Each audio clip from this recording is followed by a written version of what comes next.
Okay, let's play some damn shit. Ready to go. Street whore. Slut. I don't really know how to pray. We're gonna pray. Couldn't pray. Suck my motherfucking slut, bitch. Suck my slut. And then a third time, I heard this voice that sounded like me emanating from what seemed to be my chest, say, "Pray to God." And I started to say something like, "The Lord is my shepherd, for purple mountains majesty, and he never weighs of grain. I pledge allegiance to the flag. The Lord is my shepherd, I shall not want. Yea, though I walk through the valley of the shadow of death, God bless America, land that I love." And I realized, no, this is... I'm getting everything confused here. It's all mixed up, and, you know, things that I had recited as a child. Somewhere along the line, I had a few of these things, trying to remember them. The people that were around me found it absolutely unbearable that I would mention God. They were using language which was unlike any use of the English language that I'd ever heard before. So obscene, so vindictive, so cruel. And it really made me angry because I knew that I could get back at them. For the first time I was able to have some revenge on them. I also knew that they were receding into the darkness. They could not bear the mention of God, so I'm trying to think of things that have God in them. And I'm shouting at them, screaming. And they're retreating into the darkness. And I'm shouting and screaming. And lying on the floor of this place, shouting, "God bless America, land that I love. Stand beside her and guide her." Like crazy stuff. And all of a sudden I realized I can't hear anything except me. So I stop and I listen. And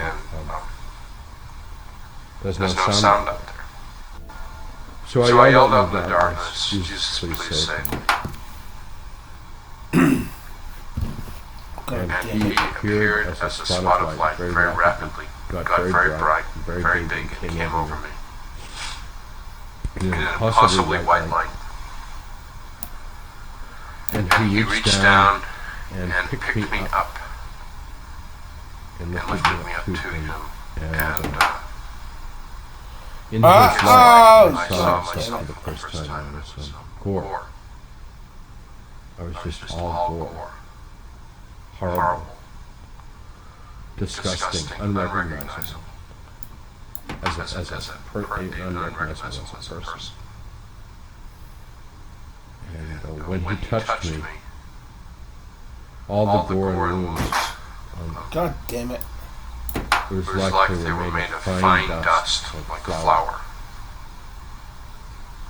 For confectionery sugar. It was like his light just blew all the gore away. Impossible to describe.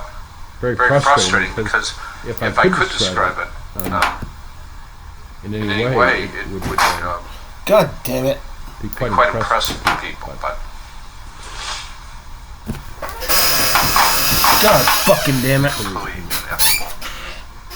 I knew that this was Jesus. I knew that he was very powerful when he picked me up as if I was nothing at all, as if I were a feather. I don't know how I knew this, but I knew he knew me more than I knew me. God damn it. I knew that I didn't have any secrets. Everything I was and had done and thought, I knew. So I don't know how, but I just knew he knew it all. He knew everything about me. Now fuck up and take But most importantly, I knew that he loved me in a way that I had never Boom! dreamt. Donkey After Kong. a while, we started to leave this place of darkness and torment, and we went straight up. God damn it. I think we were moving pretty fast. Pretty hard to tell, but we were making a lot of progress. God damn it. I could see far, far away.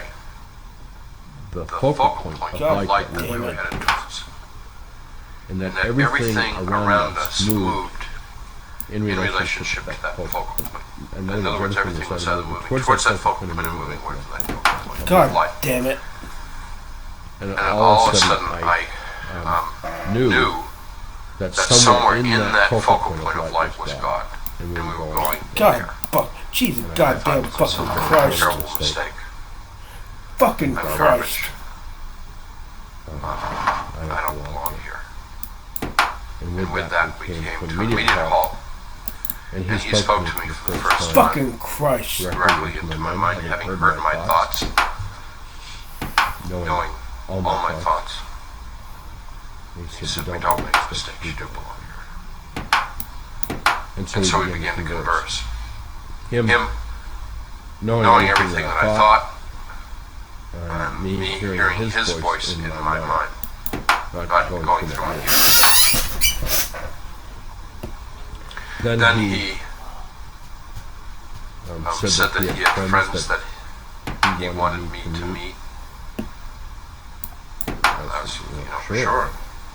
He made musical tones, musical sounds, and other people of light came to us, and we were all hanging in space, sort of halfway between the world of dark and the world of light. And we're hanging there, and they began to try and put me at ease. Fairly shortly, they made it clear that what they'd come to do was to show me their record of my life. And what I came to understand was these people at different times in my life, sometimes singing and sometimes in groups that had been with me during my life, and they had recorded my life. So what they were showing me was their record of my life, not my record of my life. And we did it in chronological order from baby forward. They only showed me episodes. There'd be this episode, then we'd skip some time, and then we'd see this episode. So it wasn't like I saw my entire life or anything like that. It was like their selected record. And what they were showing me was how I had interacted with other people. After a while it became very evident that that's all they were interested in was how I had interacted with other people. And to put it in a word, compassion. They only had one criteria for evaluating my life, and that was whether I had been compassionate or not compassionate towards other people. So things started off pretty good as a kid. And then they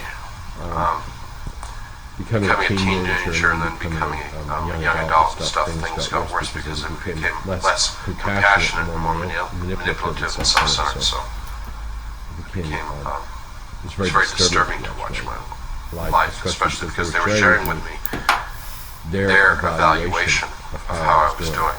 So as I became less compassionate, they shared their displeasure and unhappiness with my life. And when would occasionally see me do something kind, they would get very happy, but there were getting to be too few of those occasions of happiness and way too much of the displeasure. The only thing that made this at all bearable was the fact that throughout it all, I knew that they loved me. God damn it.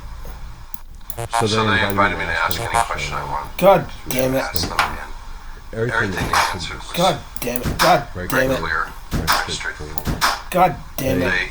Their teaching style was to not just explain verbally, but also show you.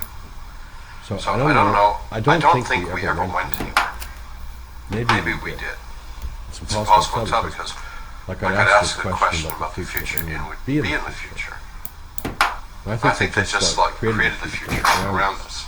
I don't know if we went. I have no way of knowing. I would ask a question about the Holocaust and we were in the Holocaust. I want to go on. I want to go on to heaven. I want to go on to experience the wonders and joys and the beauty of heaven. And ultimately I want to go on and meet God at the very core of heaven. And they said no. I was back in the bed, in that body just filled with pain. With my wife next to me crying. The difficult thing about it has been, it's not a question about whether people believe my experience or not. I don't really care one way or the other. I mean, it really doesn't matter to me, because like I had my experience, it was real. And whether someone believes it or not, that's up to them. It really doesn't contribute or detract from my life one bit. What I do want people to know about is the reality of God and Jesus Christ. That matters. Blunder, blunder, blunder, blunder, blunder, blunder. And I suck my fucking dick, bitch. live to evangelize. I live to spread the good news of Jesus Christ. That's what I live.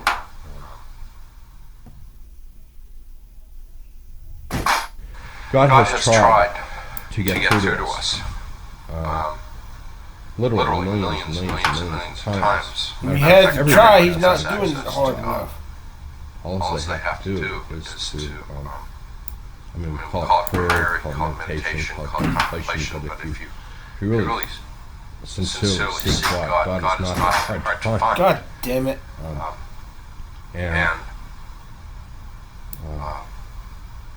We have been a big disappointment to God. God fucking damn it. Have just consistently refused to listen to God. As a pastor, people say, why does God allow God this? fucking Why damn it. Why does God allow the war in the Holy Land, continue between the Israelis and the Palestinians? Why does God allow people to suffer, etc., etc.? And that question is predicated on a false assumption. God doesn't want any of these things to happen. It's all against God's will. It's our perverse nature, our sinful nature that allows these things to happen, causes these things to happen. If we were following God's will, they wouldn't be happening. So God, we Suck my subscribe motherfucking to dick, you God, all motherfucking bad things goddamn that whore. happen. Take responsibility for the good things that happen, when in reality it's just the opposite. God wants us to live in harmony with one another and in harmony with the creation. God damn it.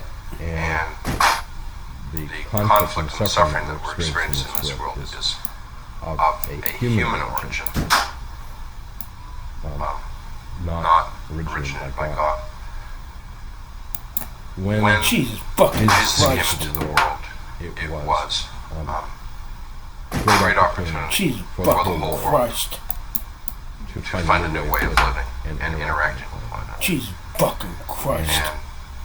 And we all Jesus fucking Christ. feel, and I would lay the greatest responsibility upon Christianity itself, because Christianity were the ones that were supposedly the ones that were heirs to the revelation of God, and Christians fulfilled.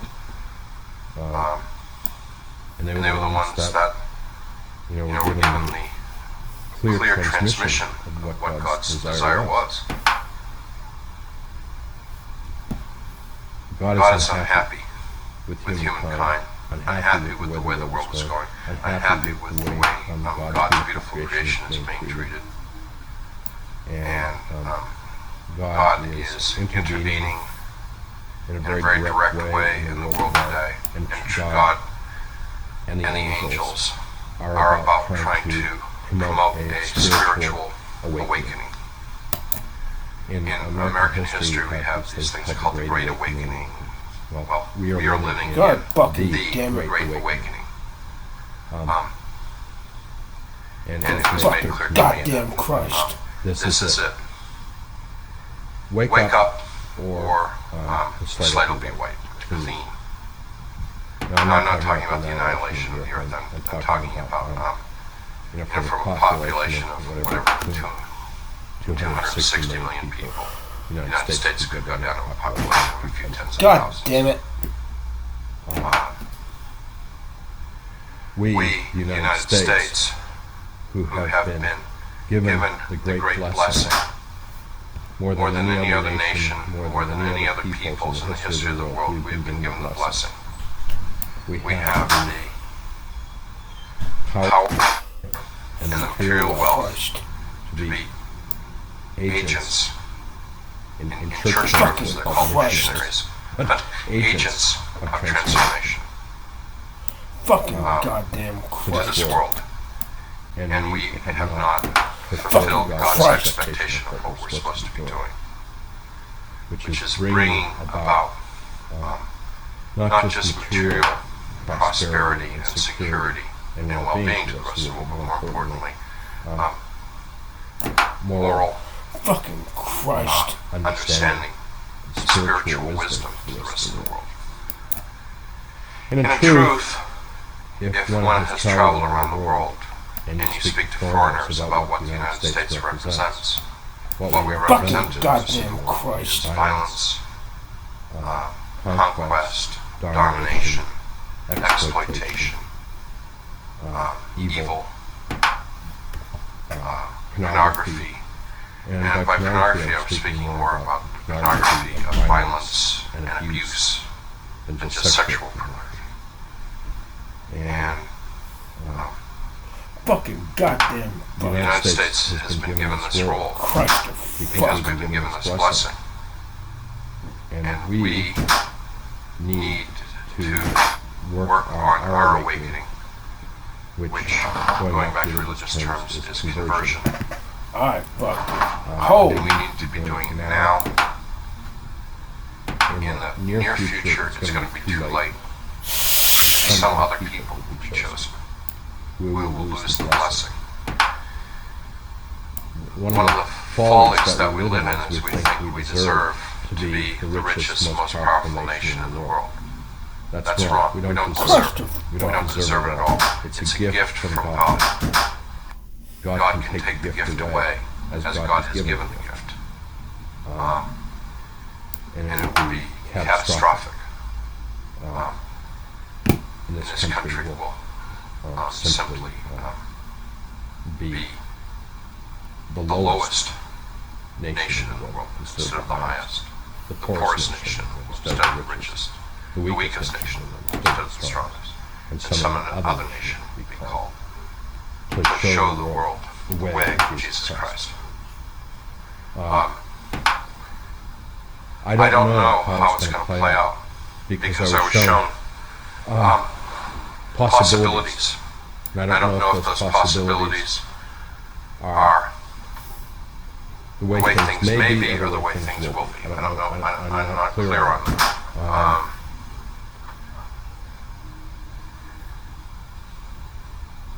Our future could be so beautiful.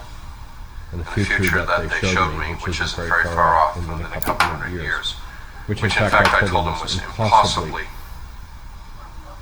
soon. It couldn't happen in a couple hundred years. They assured me that with the intervention of God and angels, it could happen. I don't know what's going to come. I have children, I have grandchildren. I want them to have the preferred future, not the horrible possible future that they also showed me. And it's all about heart change. We need to use our wealth. We need to be using our power to bring God's love, and God's goodness, and God's blessings to the rest of the world. And my experience happened in 1985.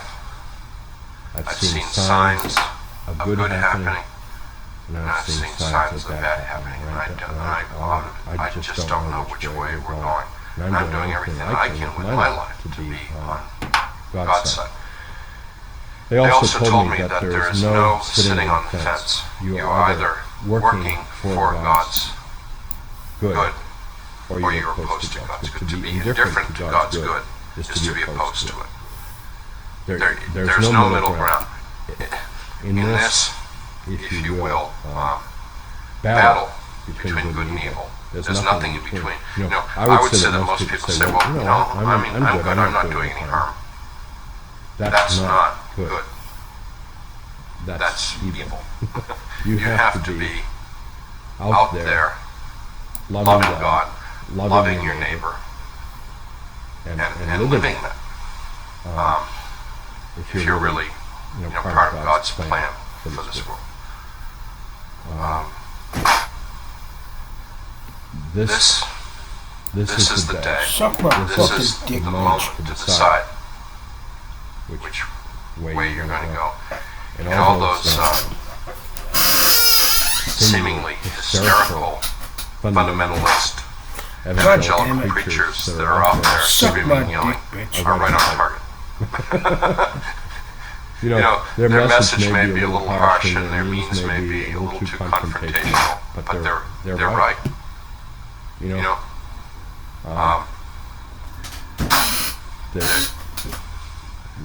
need to convince people that they have to make a decision whether they're going to be on God's side or they're going to be opposed to God.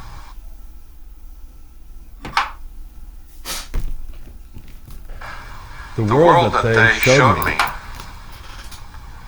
in the near future, in a couple of years from now, is a world that is difficult for me to understand or accept. There was what I saw was no visible signs of technology. If there was technology, they hid it from me. It was so subtle that I couldn't even see it. Maybe that's the case, but I assume that, like in the future, it would be a world of like high technology, and they showed me a world of not low technology, but no technology, where people's relationship with God, with the creation, and with one another was so intense that human beings controlled the weather of the planet. Not just for the welfare of human beings, but for the welfare of the entire planet. Everybody in the world was telepathically connected to everybody else in the whole world. People raised food by simply, meditating or thinking about the food, and the food would just grow, and then they would pick and eat it. I mean, it was, not instantaneous, but it just happened before your eyes. And the cabbage would grow from a seed to a full-blown cabbage in a matter of a few minutes. People lived in small communities. People could move from community to community freely if they wanted to. Most people didn't move around very much. Some communities put an emphasis on music, some communities put an emphasis on science, some communities put an emphasis on celebration, liturgy, worship. Some communities spent their time on physical relaxation and enjoyment, sports, and that sort of thing. Some communities were very contemplative and did seemingly very little. Some communities were very active and sort of like were very much engaged with their environment, sort of what we would call gardeners, but they were literally environmental sculptors, making these very beautiful places with the vegetation and the geology around them. I mean, different communities had different emphasis, but they lived in total harmony with the flora and the fauna around them, in complete harmony with one another, and the main emphasis of every community was the individuals in the community, and most especially the children. When people had experienced what they felt was their full life experience, there would be a great celebration, and they would lay down, and they would God damn it. die, and their souls, their spirits, whatever, would be raised up to heaven. Dying was not seen as a sad thing or grievous thing. It was a joyous time. It was like it was celebrated as a birth. People ate simply, dressed simply. From what I was shown, there were no possessions other than the clothes on their back and a few simple instruments like musical instruments or tools and things like that, which were pretty much shared communally. It was a world that's very difficult for me to make any sense of, because it's like, there was great happiness, there was very little suffering. There was no disease because people could heal with laying on of hands. People could heal diseases immediately. The only real suffering that they showed was sometimes people felt a sense of separateness, and the community would allow these people to feel that, but they would pray for that person. They would surround that person with love and bring that person back into the community. So it was possible for people to move a little bit away from the spirit of the community, but they were brought back into the community. No one was left, no one was ever lost for very long. It was important sometimes for people to feel, to appreciate what they had. They needed to, lose a little bit of it once in a while. The Spirit of Christ lived in every heart, fully and completely.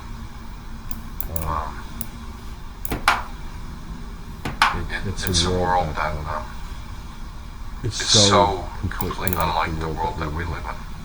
That just how can we ever get there? But they showed me that this was the world that God envisioned for us, and it's not that far away.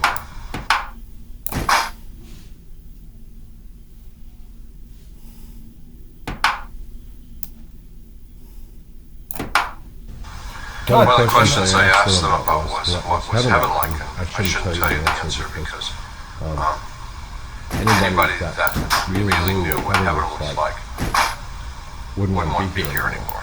They wouldn't want to be there. Because this is so inferior to heaven. And heaven is so superior to this world in every way. I hope so. That it makes no sense to be here. But you don't get to heaven by killing yourself. So that's a very unlikely way to access heaven. Because to kill oneself would be a rejection of God. And so, I guess that's one of the reasons why knowledge of heaven has been so obscure. Because we don't really need to know about it. Heaven, just a few little things about it. Every possibility of life and every interesting and wonderful thing that ever was, is, or will be, not just in this world, but in the entire universe and in all the dimensions, is in heaven. So heaven has the essence and the knowledge of everything that was and is yet to be. And yet one has not been able to see and feel and touch and know and experience.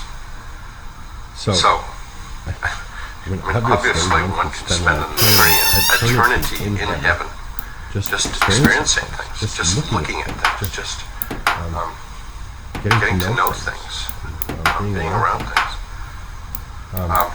Heaven is layered like an onion, and the outer part of heaven is seems like the physical world, because that's the entry level for beings from the physical world. And as one goes deeper and deeper into heaven, it has different rules of physics and different properties. So it gets more and more wondrous and mysterious and interesting. The deeper you go into heaven, and at the core of heaven, at the very center of heaven, is God.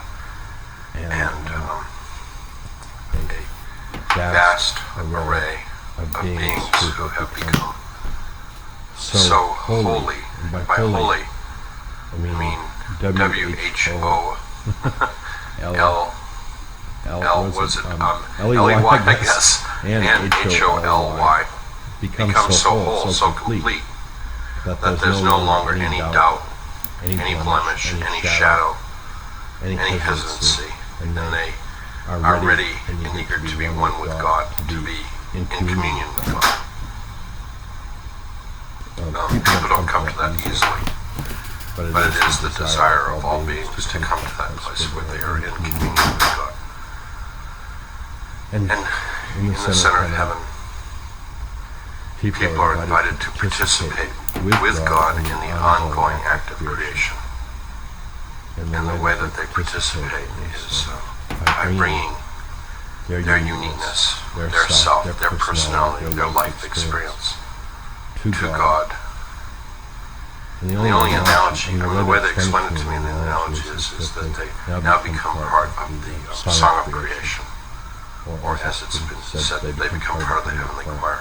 God is the conductor, the composer of the song of creation.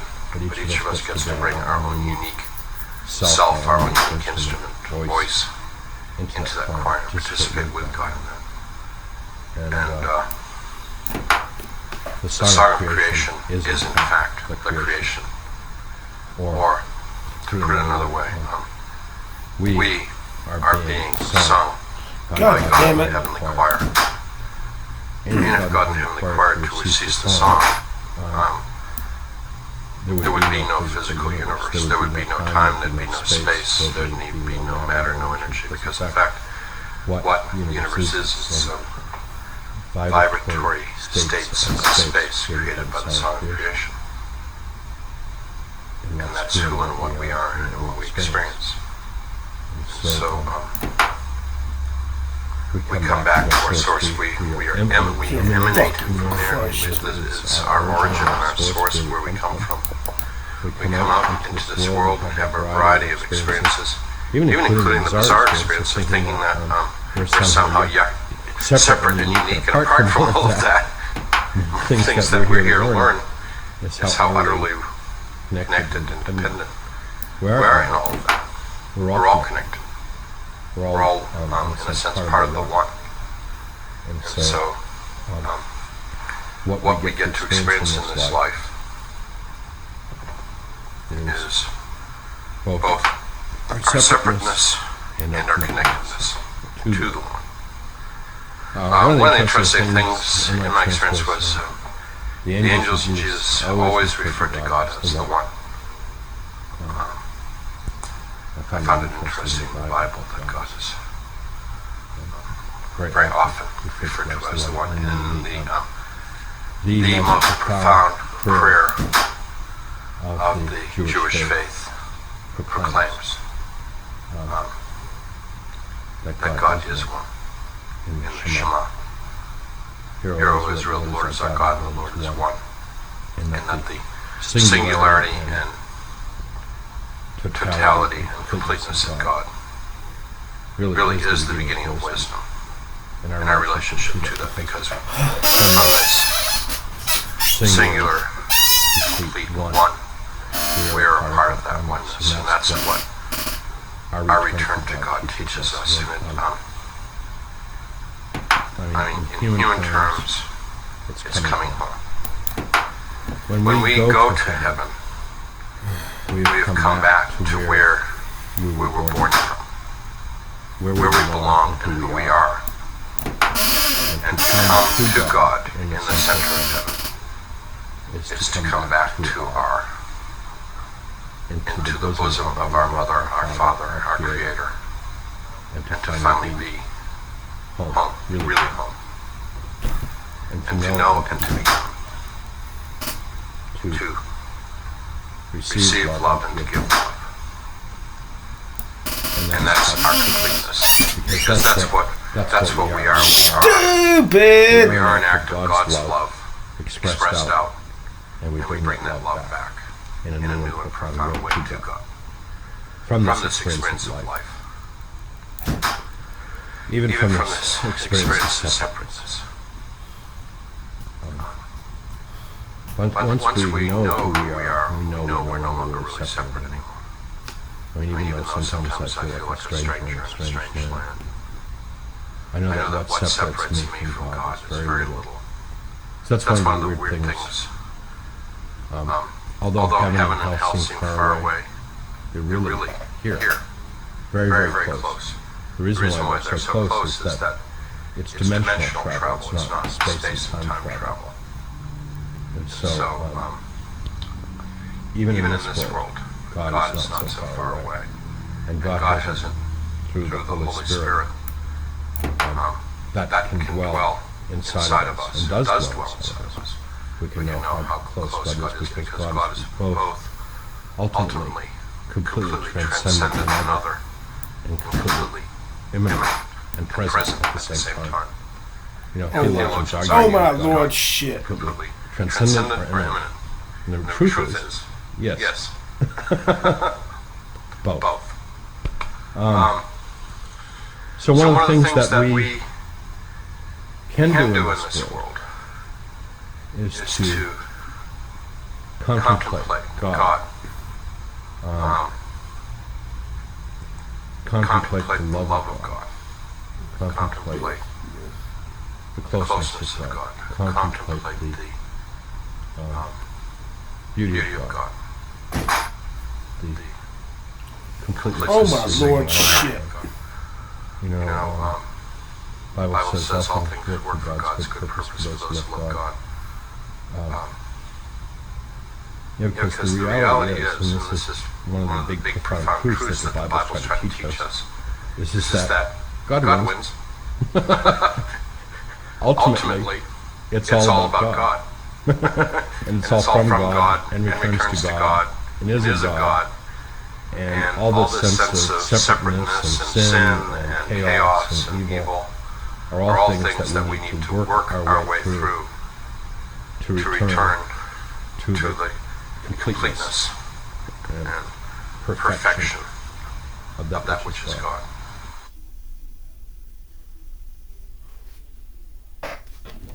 I asked them if there were other worlds, and they said, yeah, the universe is full of other worlds, and there are other dimensions of other physical universes, and those are filled with other worlds. So there's worlds in our physical universe.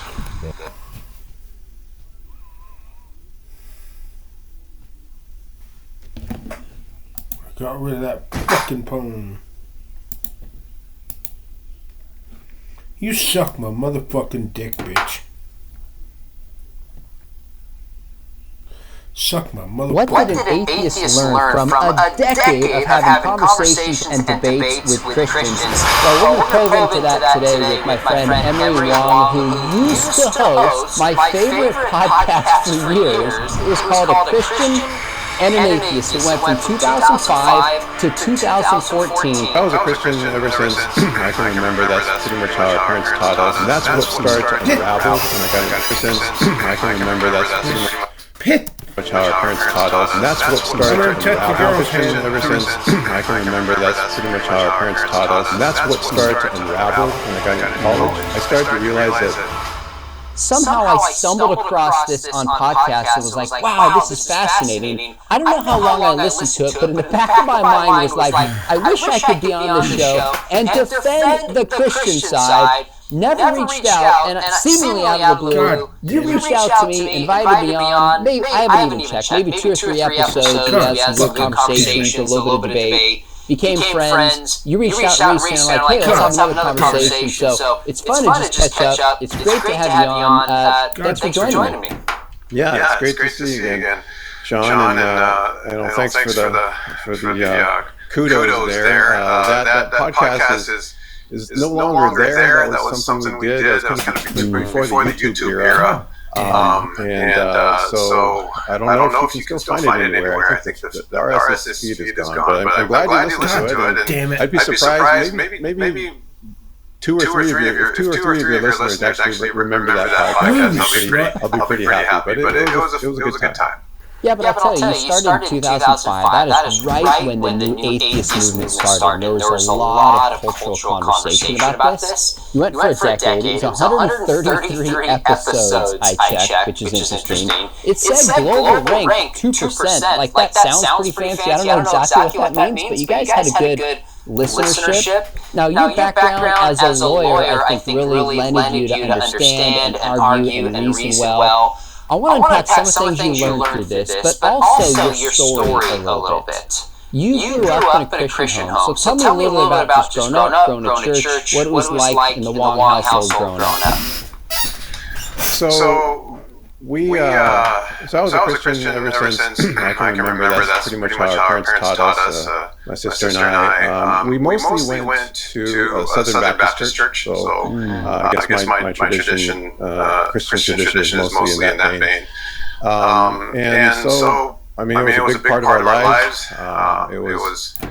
I think I probably took it the most seriously in my family. I was at church, after probably around junior high or so. I was in church all the time, involved in a lot of things, and because it was an evangelical church, the whole, the whole mandate to go spread the gospel was always heavy on our minds, and so. There was always a lot of pressure to, sit next to a stranger at the bus stop, and share the gospel with them. And I didn't really get to that level, but I did do some things like that. But I was always annoying my friends with, trying to get them to come to church and get them to accept Jesus and all that kind of thing. So it was my life. It was my whole identity, and so. Yeah, that pretty much went on until I was 22 in college, and then I left the faith. But we can talk about that. Let's unpack that. What was the first moment, if you remember, where you thought, God damn it, I don't know how to answer that. Could I be wrong here? And you started to rethink things. Well, so I've always had a lot of questions, and things, you kind of file them away in the box of, it's a mystery or whatever. Most of the things that weighed on me or had to do with matters of fairness. And there was more than one thing, but one big thing I can think of, it kind of follows from the whole evangelism thing. And so I remember one of the tools we had for what we called witnessing in our church was a tract, which was like a little pamphlet. And ours was called, you probably know them well. Ours is called How to Have a Full and Meaningful Life. And so, the implication is that if you're not a believer in Christ, you have an empty and meaningless life, or at least not a full and meaningful one. So that's what I would use to try to share the plan of salvation with my friends. And as luck would have it, none of them really bought it. They're just like, okay, that's fine. And they go on with their lives. And but I had to believe that they knew better, right? That somehow they had a God-shaped void, or they had somehow a meaningless life, and because otherwise, what reason would they have to want to be saved if they didn't have some sort of a need for this? And I also had to believe that they were consciously rejecting God. Because they knew better. Because if they just didn't know better, they just didn't, me talking to them about Jesus is the same as me talking to them about Zeus. I mean, there's a lack of culpability there. So they had to somehow know that God was, that Jesus was my message was correct, and somehow they're rejecting it, either through pride or through whatever. Without that, it would be, I couldn't justify how they should be punished, how they should go to hell for doing something that's,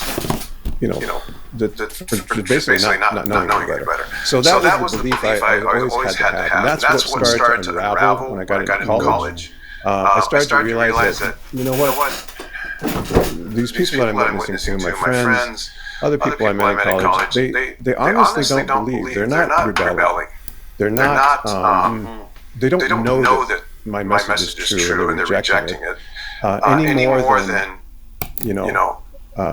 I reject the Greek gods out of pride or out of rebellion. I just don't buy it. And so when I finally realized that, then there became the problem of, well, then how do I justify my belief that God's going to punish them in hell for us? What are they actually being punished for? It'd be sort of like if you and I, wake up on Judgment Day and Zeus is sitting on the throne. And he'd say, hey, Sean and Emery, You know, why didn't you believe in me? Didn't you watch Clash of the Titans or Jason and the Argonauts? Come on. You know, why do you rebel against me? Why do you reject me? And I think we would be justified to say we didn't reject you. We didn't rebel against you.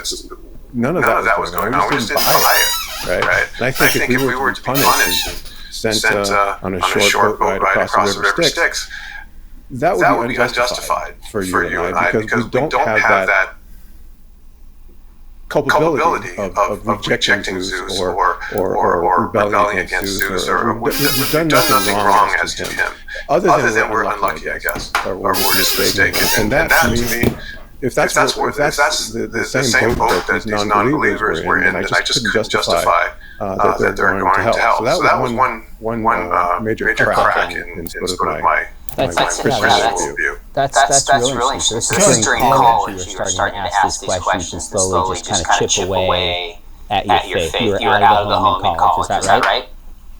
That's true. Now these questions are probably always in the back of my mind because you sit there and go, I share these tracks with my friends, and how come they still don't believe? And so those are always in the back of my mind. I guess they sort of came to the surface more when I was in college. And I don't know if it's because I was in college, it's maybe just age that I was at. Yeah, that makes total sense. So for me growing up, you obviously know who my dad is. These are the kinds of conversations we would have regularly in our household, where my dad was always just kind of pushing back, probing. We'd have apologetic conversations. They were on the table. They were kind of a part of life. Was that your experience in the church, in your family? Like, did you feel the permission, freedom to ask these questions in your, or is it more like, I don't know if I can ask these questions, and these questions are welcome here? Yeah, so with my parents, I was free to talk about these things, but I gotta go shit again. Probably more so with my dad, and we didn't get into it that much because I didn't have that many doubts, at least expressed, when I was still living at home. After I stopped being a Christian, so I wrote a paper called Why I'm No Longer a Christian, and I basically sent it to every Christian I knew, including my old pastor and my parents. And so that's when I really started to have more discussions with my parents about my doubts, and they didn't really want to talk about that. So I guess, did I have somebody to talk to? Sort of, but I didn't have that much. Actually, I did try talking to my pastor around that time, maybe a year before. And, he was always just, well, these doubts are... I wouldn't want to say that he poo-pooed them, but that's kind of what he did. He's just like, that doesn't make sense. And so I never felt that there was any dialogue about it. It was just more like, okay, you're wrong, and those doubts are unfounded, and here's why, and pray, and everything will be fine. So I don't think I had that sort of robust dialogue. It sounds like you and your dad had. So I appreciate that honest feedback. Obviously, you've thought about this a lot and are convinced that Christianity is not true, which is fair.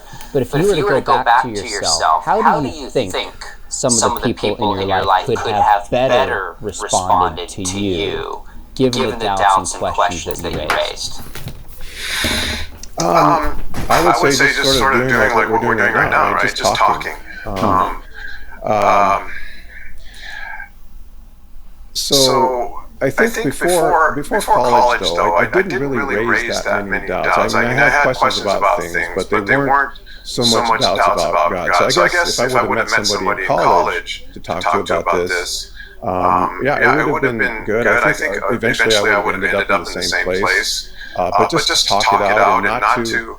Because I remember when I was transitioning out of my faith, I was acquainted with a Baptist Student Union minister there, and I had done some things with his group while in college. And when I told him I was leaving faith, he just kind of, they just don't want to hear it, And so, if I would have had some dialogue, I think it would have been great. It would have been great relief. But I think I still would have ended up in the same place because with all the dialogue that I had in intervening decades, my core objections still remain. So I probably still would have gone there. That's fair. We'll get to some of that in due time. So some of the objections you have, of course, are moral. You use words like culpability, justified. Are you a moral objectivist or a subjectivist now that you're an atheist? Which position do you take on morality? So, I think I would explain it as an objective within a subjective framework. So I would describe it sort of like the rules of sports, right? We can agree that the Texas Rangers won the World Series, right? Did they win the World Series? Anyway, whatever. I thought I heard that on the news. But anyway, whatever baseball team won the World Series, we can agree that they objectively won. But that's only within the subjective rules of baseball, right? Because the rules of baseball are not objective, right? The diamond could be bigger, it could be 4 strikes instead of 3 strikes and you're out. I mean, those are subjective, created by people. But once you have a subjective framework, then I think you can have objective, they objectively won within those rules. And it works pretty well. I mean, you don't often have arguments of, well, did they really win the game or didn't they? Everybody pretty much agrees they won, even though the framework was subjective. So I feel like morality is objective within the subjective framework of human limitations and what's good and bad for humans in general and that kind of thing. Does that answer the question? I think so. So it sounds to me more like, obviously when we create a sport, there's other sports. There's rules that vary, like take basketball, the three-point line is longer, the key is shaped differently, you can goaltend internationally, you can't. Like, these are rules that really are subjective, but once they exist, it's a fact that they exist within that system. But ultimately, the game of basketball is a subjective thing that we have invented for an end we want to accomplish. So when it's all said and done, it's subjective. So I guess I was just probing if in your mind there's any tension between saying the core objection you have against theism is things like fairness and justice, which seems to be more of a transcendent, objectively existing moral code, and then morality being subjective. I won't probe that anymore. You've obviously thought about this a lot. But would you at least say, there's somewhat of a tension that's there, or would you say, no, that's no problem at all for you? It's no problem for me because I'm not saying this is cosmically unfair, universally unfair for all of the universe, right? I'm saying it's unfair within the human experience. And so when I say something fair or fair, good or bad, I'm talking about within the human experience. You could say, for example, what's good for humans is really bad for a lot of animals, right? So is it good or bad? Well, it's bad for all the animals that we've displaced by building all these apartments and places for people to live, but it's good for humans in that, we have places to live and it helps our survival and our well-being. So that's all. When I limit it to that, when I say something is good or bad, fair or not fair, and I limit it to the human sphere, then I don't see a tension. And I think what happens, there's a disconnect, because I've heard this debate quite a bit, objective, subjective thing. Yeah. It sounds like when Christians say something's right or wrong, they want it to be like 1 + 1 is 2 for all of reality. And I don't claim that when I say something is right or wrong, fair or not. I'm talking about just within the subjective framework that humans are valuable, that we want. This is what's good for us. These are our physical and mental limitations, and we must stay within them so we don't harm ourselves. You could ask the question, who cares if you harm humans? Yeah, that's a legitimate question. If you don't agree that you shouldn't harm humans, then my objectivity then falls with that too. But I think as long as you agree that humans are the what's right. When we say what's right, we're talking about what's right for us. Then I think I don't see any tension there. And so if you want to drag that out of the human sphere and say, well, something's not really good unless it's universally good, then I have a different response to that. That's not my definition of good and bad, if that makes sense. Yeah, fair enough. I'm so tempted to probe this a little bit more because these are just granting that humans, we should care and are bound and we must work for the survival of other species. itself is who gives obviously not something grounded within atheism, but something we've decided. So somebody decides differently. They haven't technically done anything wrong according to that system. And of course, you understand that.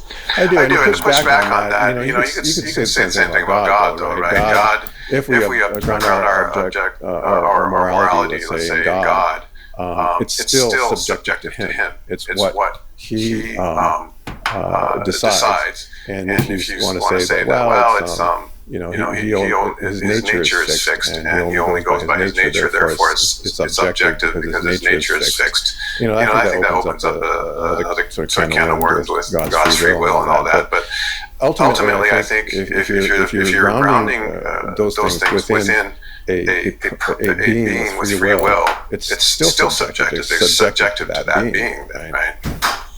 So that is an interesting line of reasoning that there's a subject to human beings and the subject who is God.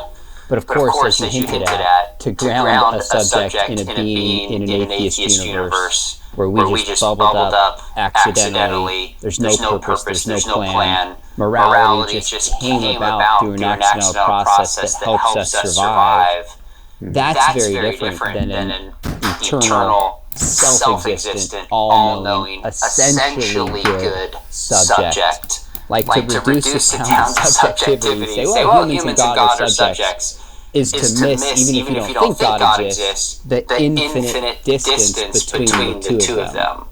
So I'm not sure the same problem arises if you ground it in God's character versus within human subjects. That's where I would go with it. Tell me what you think. I wasn't even planning on going here. Yeah. This is interesting. Let's just see where this goes, and I want to get back to your podcast.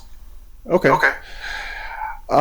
Well, I think it's just a matter of degree and quantity. I mean, God is so he's eternal, he's infinite, all this kind of thing. But it doesn't mean that it's still not subjective to him if it's up to what he wants. Unless you're saying that God has a nature that he's subject to and everything he does. And so at the end of the day, you're not saying it's objective because God is objective because of his unchanging nature. Is that the backstop there?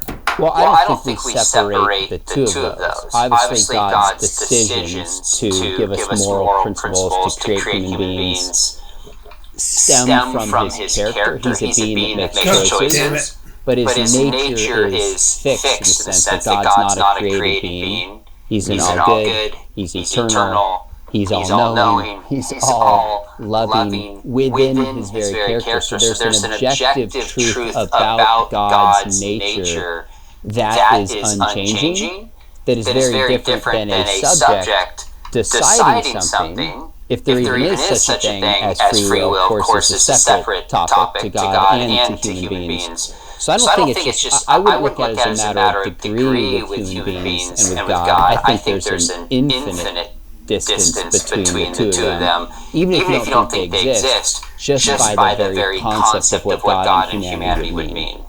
So if God were to make a rule and say, okay, you can't, this is wrong. Okay, X is wrong.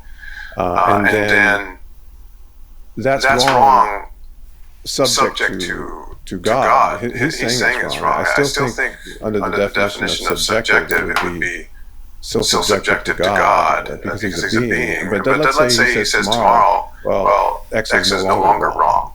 I mean, those are... I guess I don't understand those other than subjective actions. So we're using the same word subjective, right? Mm-hmm. And I think it means very different things when we're referring to God is when we're referring to human beings. So yes, God is a subject. God gives certain commands that can change. We see that in the Old Testament for different reasons, of course. But God's character doesn't change, and it's fixed, and it's eternal. The principles, I would argue, don't change, although maybe the application does as culture changes over time. I mean, that is apples and oranges with human beings as a subject. Deciding what morality is somewhat arbitrarily. I mean, there's no basis by deciding I should care about somebody's survival versus I shouldn't care about somebody's survival. Well, there's Morally no basis, speaking. right? Well, There's morally basis in our experience. Right, but if we say moral morality is what is how actions affect our experience in life. For example, does it cause us pain or not? Does it end our lives sooner than later? If we define those as the parameters, then we can come up with this is better than that, and that would be what I would call morality in the human context. Okay, so when I say basis, I guess what I don't mean is we can't say there's such a thing as pain, and we have human beings, and what I do to you affects me. That's the case. What I mean by basis is duties to care about and morally bound.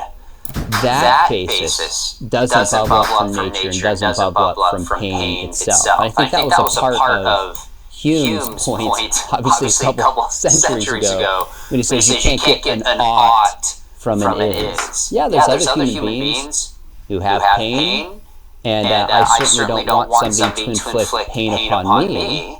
But how do I get the oughtness that I'm bound to not do that? That doesn't fall from the existence of pain. That's what I meant by no basis to do so. I think practically there's a basis. If we say we want to live together as a society, I don't want to be treated a certain way. But objectively, somebody who goes, I've got the power, I can do whatever I want to, and I don't care about your pain, isn't technically doing something objectively wrong if there's no God. That's what I mean by basis. Well, it depends what you... So if there's a goal, right, there's an agreed upon goal, then it could be judged against the goal as right or wrong. So for example, in the analogy of sport, you talk about basketball. If we all agree that the goal is to score as many points as possible, and by putting it in a certain basket, then it is wrong. If you use I don't care, and I'm going to hold the ball and not shoot it and not let anybody have it, well, then we're not going to get as many baskets. And so therefore, under the goal of we need to win the game, and we win the game by sinking as many baskets as possible, then what you're doing is wrong. Now you could say, it sounds like you're saying, well, what if the guy just doesn't agree that winning basketball is the goal, right? Then you're right. Then it falls apart. But wouldn't we have that same problem if God says do this, and I don't agree that listening to God is the goal? Who cares if God says it? Right? Okay, so there's two problems here. This is really interesting. There's the practical problem if somebody says, I don't care, I'm going to listen to God. And of course, if Christianity is true, that's the story of mankind. People saying, I don't care, and I'm not going to listen to God. That practical problem would still exist, even if God exists and doesn't exist. But without God, you're left with the idea of an agreed upon goal. We agree upon this. And that is arbitrary and subjective to human beings. And what goals we decide. And if we decide to change the goals, we can change. And you said majority decision with this. Well, in the past it wasn't always majority. It was basically the person with the guns. So we're left with the ability to, with the inability to judge somebody as doing something morally wrong that agreed upon a different goal. If God exists, then we have a sense of we're actually supposed to love one another. Justice is a real thing. There's a better way to live here than a better way to live there. So I agree with you practically, the problem still exists. That's the history of the world, and that's all over Scripture. But the metaphysical question, the moral question, is black and white difference between the two. So I guess I don't understand why something is more right if God says it's right than if we say it's right. So if God were to say, what's right is for you to let all the people drown in the world while I flood it, and then I'm going to put you on this boat, and you can't save anybody. and that's right. And so when you have somebody trying to grab onto your boat in the middle of the flood, the right thing to do is just kick them back and don't let them get on your boat. Now, so which one is morally right? I guess you're saying that because God commanded it, it's automatically right. Yeah, that's fine if your goal is to obey God, but if your goal is to for humans to save human life, then it would be wrong and save the person would be right. So it's still. I think you always have the problem of which, what's more important. And I guess at the end of the day, I felt that what affects humans is the most important thing. If God were to say, well, I just want everybody to die. I want you guys all to just burn in hell and die. I wouldn't call that right. Because I'm a human, right? The animals might think, yeah, that's great. Bravo, God, keep on going. Let's get rid of the humans. They've been messing up our ecosystem. But as a human, I would always have to say that's wrong, because that's what I am. Mm-hmm. This is one of the things I appreciate you, Emery. You ask tough questions, you take ideas to where they go, not afraid to have these kinds of conversations. In some ways, we've kind of hit some clarity as I see it. Tell me if you see it this way. If there were a God who is the fount of morality, would that God's opinion matter more and surpass my opinion if there were such a God? That's kind of at the root of it, right? I mean, would you agree with that? Now, I realize we raise questions of like the flood, and we have to get into when can God judge, and when is this right and wrong? Like, that's kind of a follow-up question. I don't know that we necessarily want to go down that road, but it seems like at some point we have to ask ourselves, do I submit to authority beyond myself if I don't understand? Hence, if there's a God, is his opinion more valuable than mine, or I'm going with my instincts and how I see right and wrong. Is that fair, or did I mischaracterize things in your view?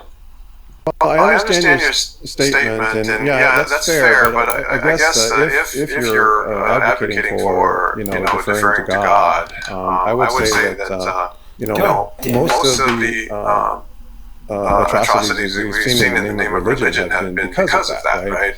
God says we should have the Inquisition. God says we should throw the Virgin into the volcano. God says this. And once you divorce, I think history shows that once we divorce morality from considerations of your neighbor and what's good for humans, whichever God we serve, that's really dangerous, because then anything goes. Because who really knows the mind of God? And who are you to say your interpretation of God is correct? And so you kind of throw what's good for people out the door, and it's just whatever interpretation of God and whichever God you have to serve. And that to me is pretty dangerous. I think it's a fair point that there's a lot of abuse of religion and people claiming to speak for God. We've seen that in Christianity, we see that in a lot of religions. But I think I would push back on that idea and say, just because there's some people who abuse the name of God and want to accomplish something politically or power or for some other motivation, doesn't delegitimize the ethical foundations of what Christianity teaches the existence of God and how He would actually want us to live. I think those are abuses of it. Yeah, I agree with you. And I don't mean to try to use the abuses of religion to define religion. That's definitely not the right way to approach it. I guess what I'm saying is once you divorce, even not looking at any abuses you can think of in the past, once you divorce morality from the effect on humans, and once that becomes second tier, and then the most important thing is what does God want, then I think you're always in that danger zone. Especially when what God wants goes against human life or whatever. So it was interesting to me that you said a minute ago, you said when we, and I forget the exact wording, but when we kind of divorce the ethic of God from care for our neighbor, something to that effect. I mean, loving our neighbor is profoundly and deeply, as you know, a Christian ethic. It was not in the world outside of Jesus saying, love your neighbor, story in the Gospel of Luke about Good Samaritan. Why love our neighbor? Because your neighbor is made in God's image. Because your neighbor has no parallel ethical teachings in other cultures and faiths were similar. So here's what I would say. You might find some similar teachings. You find the golden rule, as C.S. Lewis argues, throughout the different cultures of the world. Mm-hmm. The idea that your neighbor is actually your enemy, the Good Samaritan, and love your enemies, that is a very unique Christian ethic rooted in Jewish ideas, not in other cultures of the world. I mean, that is a unique... You'll get the discussion...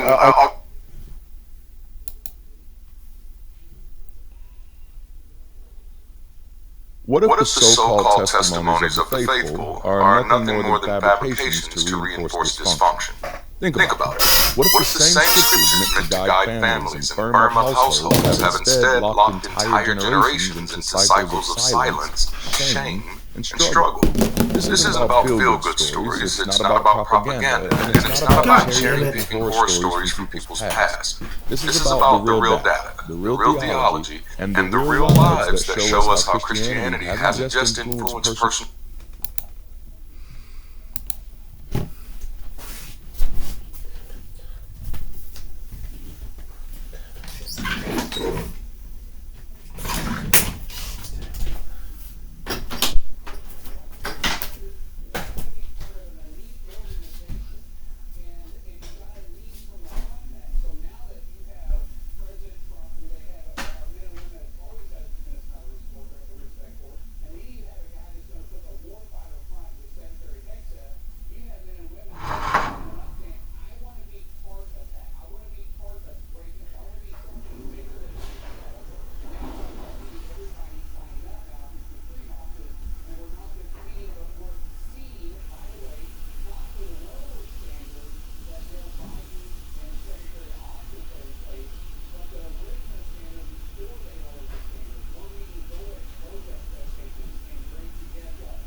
$100 God damn it. How you just sucked up $100 God damn it. Personal belief, it shaped families, reinforced generational dysfunction, and left fingerprints on entire communities. So in this conversation, we're going to unpack the role of Christianity in generational dysfunction. We'll look at how harmful family patterns get repeated, how cultural theology turns them into sacred obligations, how those patterns scale up into societal structures, and how even today, the stats reveal the weight of belief on education, poverty, trauma, and survival. And by the end, I want to leave you with a question, not an answer. What patterns has faith handed down in your family? And which ones are you ready to break? When we talk about generational dysfunction, what we really mean is this: harmful patterns that don't just stop with one person. They get passed down from parent to child to grandchild. And by the time you recognize it, it's no longer just a family issue, it's a legacy. It shows up in a lot of ways. Authoritarian parenting where love is confused with control, silence around trauma because nobody was allowed to talk about what happened, cycles of poverty that keep repeating because opportunity was never handed down, shame around identity, who you are, who you love, how you think, taught as if shame itself was a virtue. And here's the thing, dysfunction survives not because it feels good, but because it feels familiar. People repeat what they know. And when that familiarity is wrapped up in religious language, when it's called God's will or the Christian way, it doesn't just survive, it gets sanctified. In societies where Christianity has been the cultural center, its influence is unavoidable. It sets the tone for morality, for authority, and for how family is supposed to look. Verses like "children, obey your parents" legitimize authoritarian control. Sermons that glorify suffering turn silence into holiness. Poverty gets rebranded as a test of faith, and suddenly, what might have been challenged as harmful becomes reinforced as sacred duty. So if generational dysfunction is about patterns that repeat, Christianity, especially where it dominates culture, often acts as the amplifier. It doesn't always create the harm, but it does provide the moral stamp that lets the harm keep passing from one generation to the next. Let's be clear. Dysfunction isn't random. It's reinforced. And Christianity, especially in its dominant cultural forms, has played a massive role in keeping those patterns alive. Start with the family. Christianity gives us patriarchy, male headship as God's design.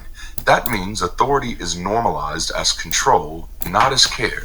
Husbands rule, wives submit, children obey. And if you've ever asked why, the answer was simple. Because the Bible says so. Children obey your parents gets quoted as if obedience itself is the highest virtue. Not curiosity, not discernment, not questioning what's harmful, just obedience. Submission is demanded, regardless of whether the leader is qualified or even cares. That mindset trains generations to confuse power with legitimacy and silence with respect. Then there's purity culture. Entire families raised on shame. Conversations about sex are cut off, replaced with silence. Honesty about identity is suppressed, and trauma gets passed down, not as a wound to be healed, but as a moral teaching. Stay pure, don't ask, don't tell, don't question. The result, generations burdened by guilt that they never chose, carrying silence as if it's sacred, inheriting dysfunction in the name of holiness. And let's not forget about suffering. Christianity doesn't just tolerate it, it sanctifies it. Poverty, abuse, oppression, all painted as God's will. You're not supposed to fight it, you're supposed to endure it. Prayer takes the place of therapy. Hope replaces action, and so the cycle turns. This cultural theology does something devastating. It disrupts cause and effect. Right here. It breaks people's ability to do the math of their own circumstances. If God is always on time, even when he isn't, then Big Mama is always right, even when she's wrong. And if both God and Grandma can never be questioned, how can anyone ever learn when to adapt, to grow, or to separate? So the dysfunction isn't just shame or patriarchy or silence. It's the complete relinquishing of responsibility to understand. Families exist, but without purpose. Family gets reduced to cookouts, reunions, and church services, memories, and events, but not an operational system that benefits the members of the family. Too often, it only benefits those at the top, the elders, the authority figures, the ones the culture has deemed untouchable. Now, to be fair, it's not hard to see why people will also argue that Christianity can interrupt cycles of dysfunction. Churches have often stepped in where governments or social systems have failed. They've offered childcare, food pantries, housing assistance. For a lot of families, the church has been the one place that provided stability in unstable times. There's also the redemption narrative, the idea that no matter your past, you can start fresh. Whole legacies of addiction or neglect have been reframed in churches as stories of triumph. And yes, those stories are powerful. They give people hope. They give people language to believe that they can be different from the generation before them. And of course, there's even the ethic of care. There's teachings about compassion, hospitality, and justice. Messages that encourage people to take care of each other when the wider world often looks the other way. But here's the thing. All of these stabilizers, all of this so-called care, is absolutely conditional. It only exists if you believe the things that the church itself requires you to believe, things that aren't true. The food pantry comes with the sermon, the child care comes with indoctrination, the redemption story comes with the fine print. Give God the credit, not yourself. And the ethic of care often doesn't extend to those who question, doubt, or don't conform. It's more show than substance. The stability isn't free, it's tethered to submission. The redemption isn't liberation, it's swapping one chain for another. And the care isn't unconditional, it's a membership benefit. So yes, Christianity sometimes appears to break cycles of dysfunction. But it does so by trapping people in a new cycle. Dependency on belief, dependency on the institution, and dependency on something that never required evidence to begin with. And that's why dysfunction still persists. And if that's true at the family level, imagine the impact at the societal level. The same dynamics that keep families bound in silence and dependency have also shaped entire nations. Colonialism, slavery, segregation, all justified with the same Bible verses that taught children to obey, wives to submit, and slaves to serve their masters. The dysfunction didn't stop at the dinner table, it scaled up to whole empires, which brings us to the next layer, the wider social implications of Christianity on generational dysfunction. If dysfunction in families can be amplified by religion, the same is true for societies.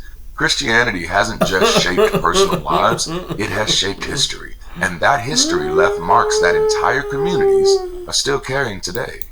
No. Start with colonialism and slavery. Christianity wasn't just a personal faith. If it was, it would be all good. It was the justification for oppression.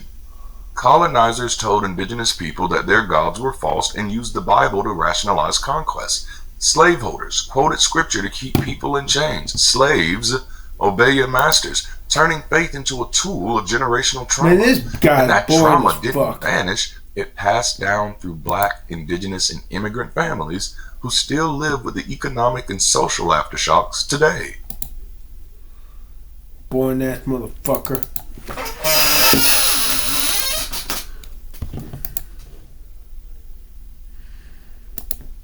When it comes to religion, that rule is often forgotten. The claim that there is a God, an all-powerful creator who shaped the universe, is one of the boldest statements humanity has ever made. Yet, for something so extraordinary, the evidence... Man, they got some spit arms. They got some Uzi spit arms. Welcome back to my channel. Today is going to be a little bit different of an episode. So, I do have a special guest, but this is not an XJW Women Speak Out interview. I actually have on Shalise Ann Sola from Cults to Consciousness channel here on YouTube. With Uzi spit.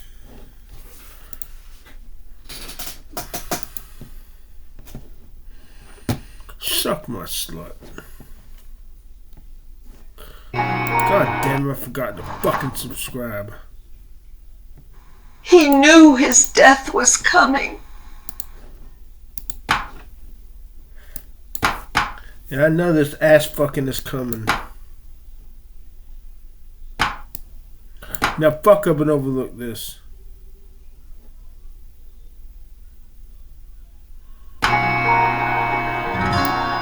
Suck my motherfucking dick, bitch. Welcome back to my channel. Today is going to be a little bit different of an episode. So, I do have a special guest, but this is not an XJW Women Speak Out interview.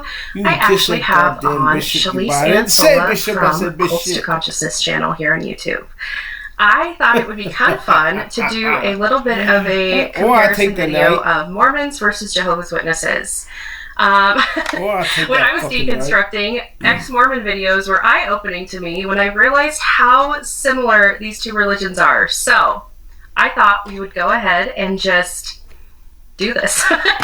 So welcome, Shalise. Thank you for being on. Thank you for having me, Alyssa. It is so fun, like I mentioned off camera a second ago, to do something a little different because, you know, I normally conduct interviews and I'm the one asking the questions. But I mean, I could talk about Mormonism all day. Of course, I was born and raised in it. And the funny thing is, so many people come to our channel and say, I deconstructed Mormonism because of watching Jehovah's Witness videos, because they are truly sister religions, and I've done this topic a few times with other ex-JW podcasters and YouTubers because it's just so fascinating how similar they are.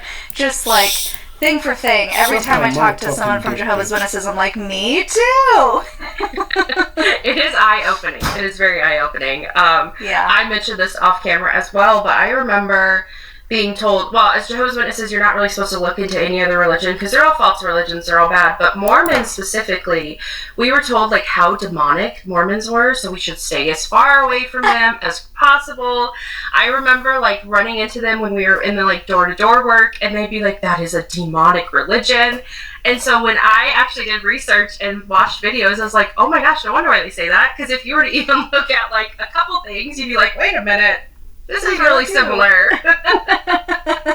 So yeah, it's so funny. I honestly don't think I had any sort of awareness or perception of Jehovah's Witnesses. I think I've only, since starting the channel, started to figure out who they were and everything.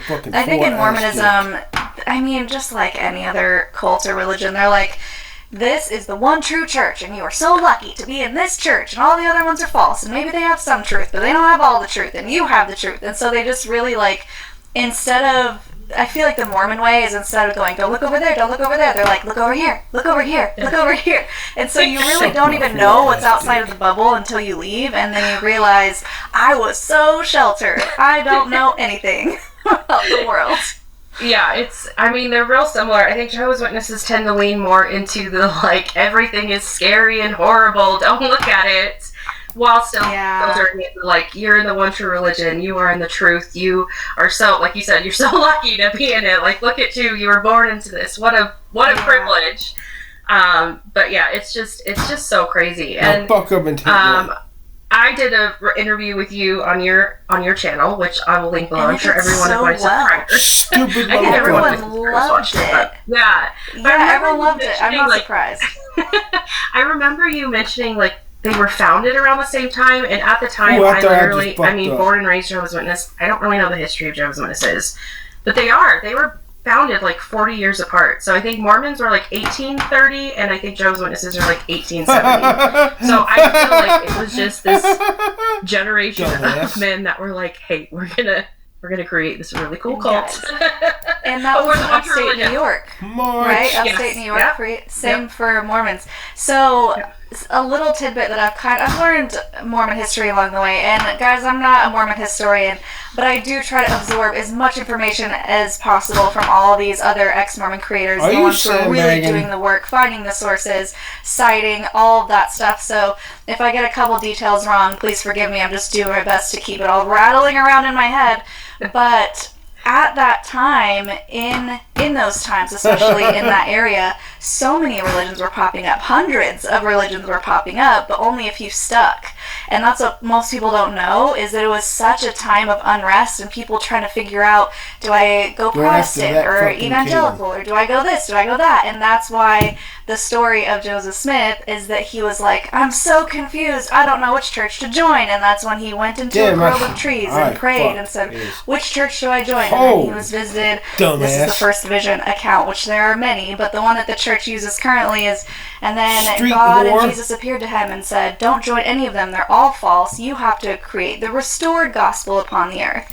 So it was kind of a thing that happened a lot, actually. In fact, some of Joseph Smith's own confidants, people who helped him start the church, later left and went and followed a different prophet who claimed something similar. So it wasn't like a weird thing, it was happening frequently. And I feel like the only reason Mormonism survived is because after Joseph Smith was killed, the second prophet, Brigham Young, just isolated the saints. He took them all to what would be known as Utah, and they were just completely isolated on their own and had multiple wives, tons of children, and they just expanded, and then obviously missionary work. But I feel like if they didn't transition over to Utah, I really don't know if it would have survived, like all the other churches also failed. Yeah, I don't know anything about the Jehovah's Witness history, so I'm not even going to attempt to dive into that. All I know is Charles Taze Russell founded it as the Bible students, and then in the 30s is when they went to Jehovah's Witnesses. But I do know they had something similar. I mean, I can't remember when it was, but when they switched over to being called Jehovah's Witnesses, I think there was a group that went off of them and like stayed the Bible students. I probably have all this wrong. I think that's right, based on other conversations I've had. Yes, yeah. So it's kind of interesting because I think people were like in it following Charles Taze Russell, and when he like died or whatever, like they wanted to continue that path. And I don't even know if they're still around anymore. But I do think the Mormons had kind of some smarts in like isolating themselves to like their own little area in the States and letting it kind of grow from there. They're in their own little world, not only with the religion, but then also within geographically. And then I think that's probably why. And they're bigger than Jehovah's Witnesses at this point, I'm pretty sure. So you are not going to get Brigham Young legitimately declared himself king, so he was trying to do something. Obviously. And the government was like, no, this is the United States. And he's like, no, I'm king of this land. And they're like, no, you're not. Like, no, that's not how this works. Sorry, Mormons. Also, stop practicing polygamy. I was making the ears broke. Alright, fuck this. Oh, that's one thing. I guess Jehovah's Witnesses never practice polygamy. That's one. Okay, there's one of our differences. We can talk about the differences while we're having this discussion as well. Okay. Mormons dove really deep into, like, building up the family and having lots of children, and Jehovah's Witnesses did like the polar opposite. I didn't say bishop, I said my bishop. That's probably why Mormons are a bigger religion to this day. God damn. And I think that's why Jehovah's Witnesses are having some changes that they're having, because they're realizing, oh crap, we should have been like pushing for more children, because that's who your growth really comes from. Like, in modern day and age where you have the internet, you can look up information on any religion. They can't hide from who they are, and from YouTube channels like this, or, you know, TikToks or whatever it may be, that explains the religion for what it really is. So Jehovah's Witnesses are like not growing because no one has children. Like, everyone was told, wait to the new system. You don't need children now. And yeah, I remember that from your interview. You were like, they didn't want us to have kids. And I was like, what? Because that's the easiest way for cults to grow, is from within, from people who are indoctrinated from birth and they just continue on without asking questions. It's so much harder to convince someone to join that type of religion because an outsider hears the doctrine and they're like, yeah, it doesn't make sense. But when you're born into it and you've been told these things your whole life, you don't really question it. And so that is really interesting. And both religions are end times religions. So, I wonder why. I guess they just doubled down extra hard on the end times thing. And they're like, there's no point because the world's about to end. Yeah. And Mormons were like, just have all. I think maybe this is what it is as I'm talking it out.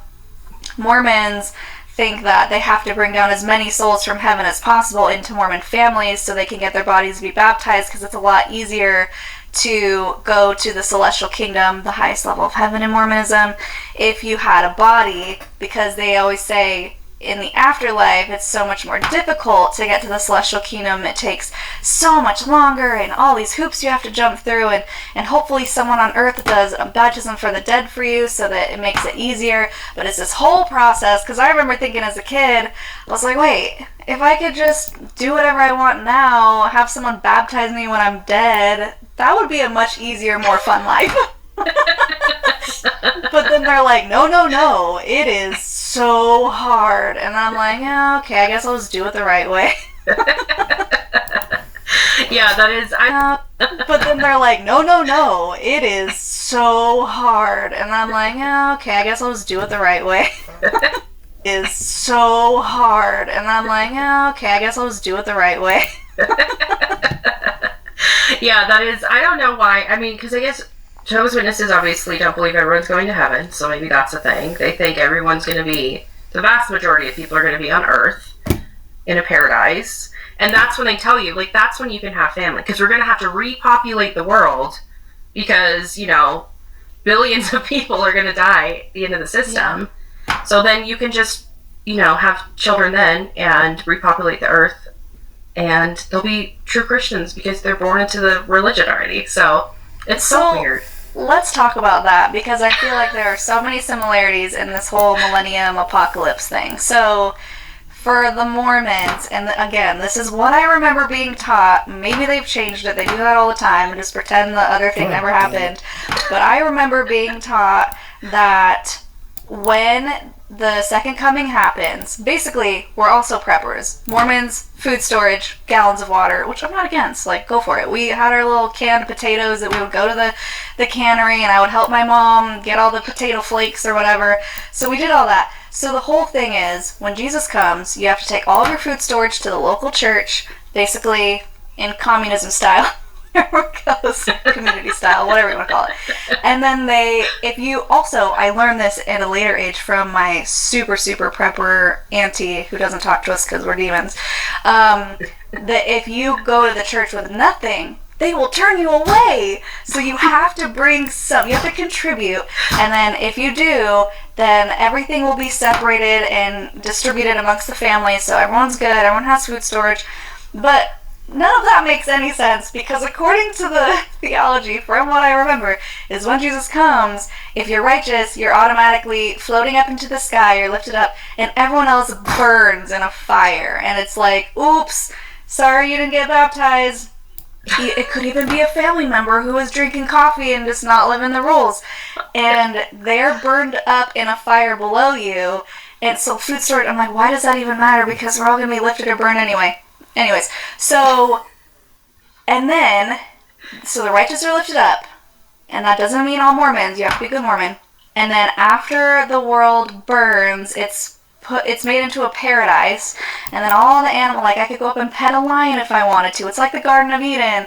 Everyone just lives in harmony for 1,000 years, and it's called the millennium, where Satan is like caged up somewhere, and then we all live perfect, happy lives. And then at the end of the 1,000 years, I think Satan is released, we're all tested, and then we officially go to heaven or hell. I don't know. It was just so weird, and I remember thinking, none of this makes sense, because in my brain, I was like, well, maybe I should just wait to have kids for the millennium, because then they won't have to worry about sin. And then I was like, wait, that's not fair. If you're born and I remember asking this in Sunday school, if you're born during the millennium and you're not tested, then it's like a free ride to heaven? And they're like, oh no, God will figure it out. And I was like, no, that doesn't sound fair. So I think I've heard your version, and I know it's pretty similar. So let's hear yours. Yeah. Okay. So they claim that obviously they only believe 144,000 are going to heaven, and they think that when they die here on Earth at this time, they then are like up in heaven now with Jesus as judges and princes and kings or whatever. Again, I'm not very good with all this. But when Armageddon happens, so that's when the book of Revelation. But when Armageddon happens, or whatever.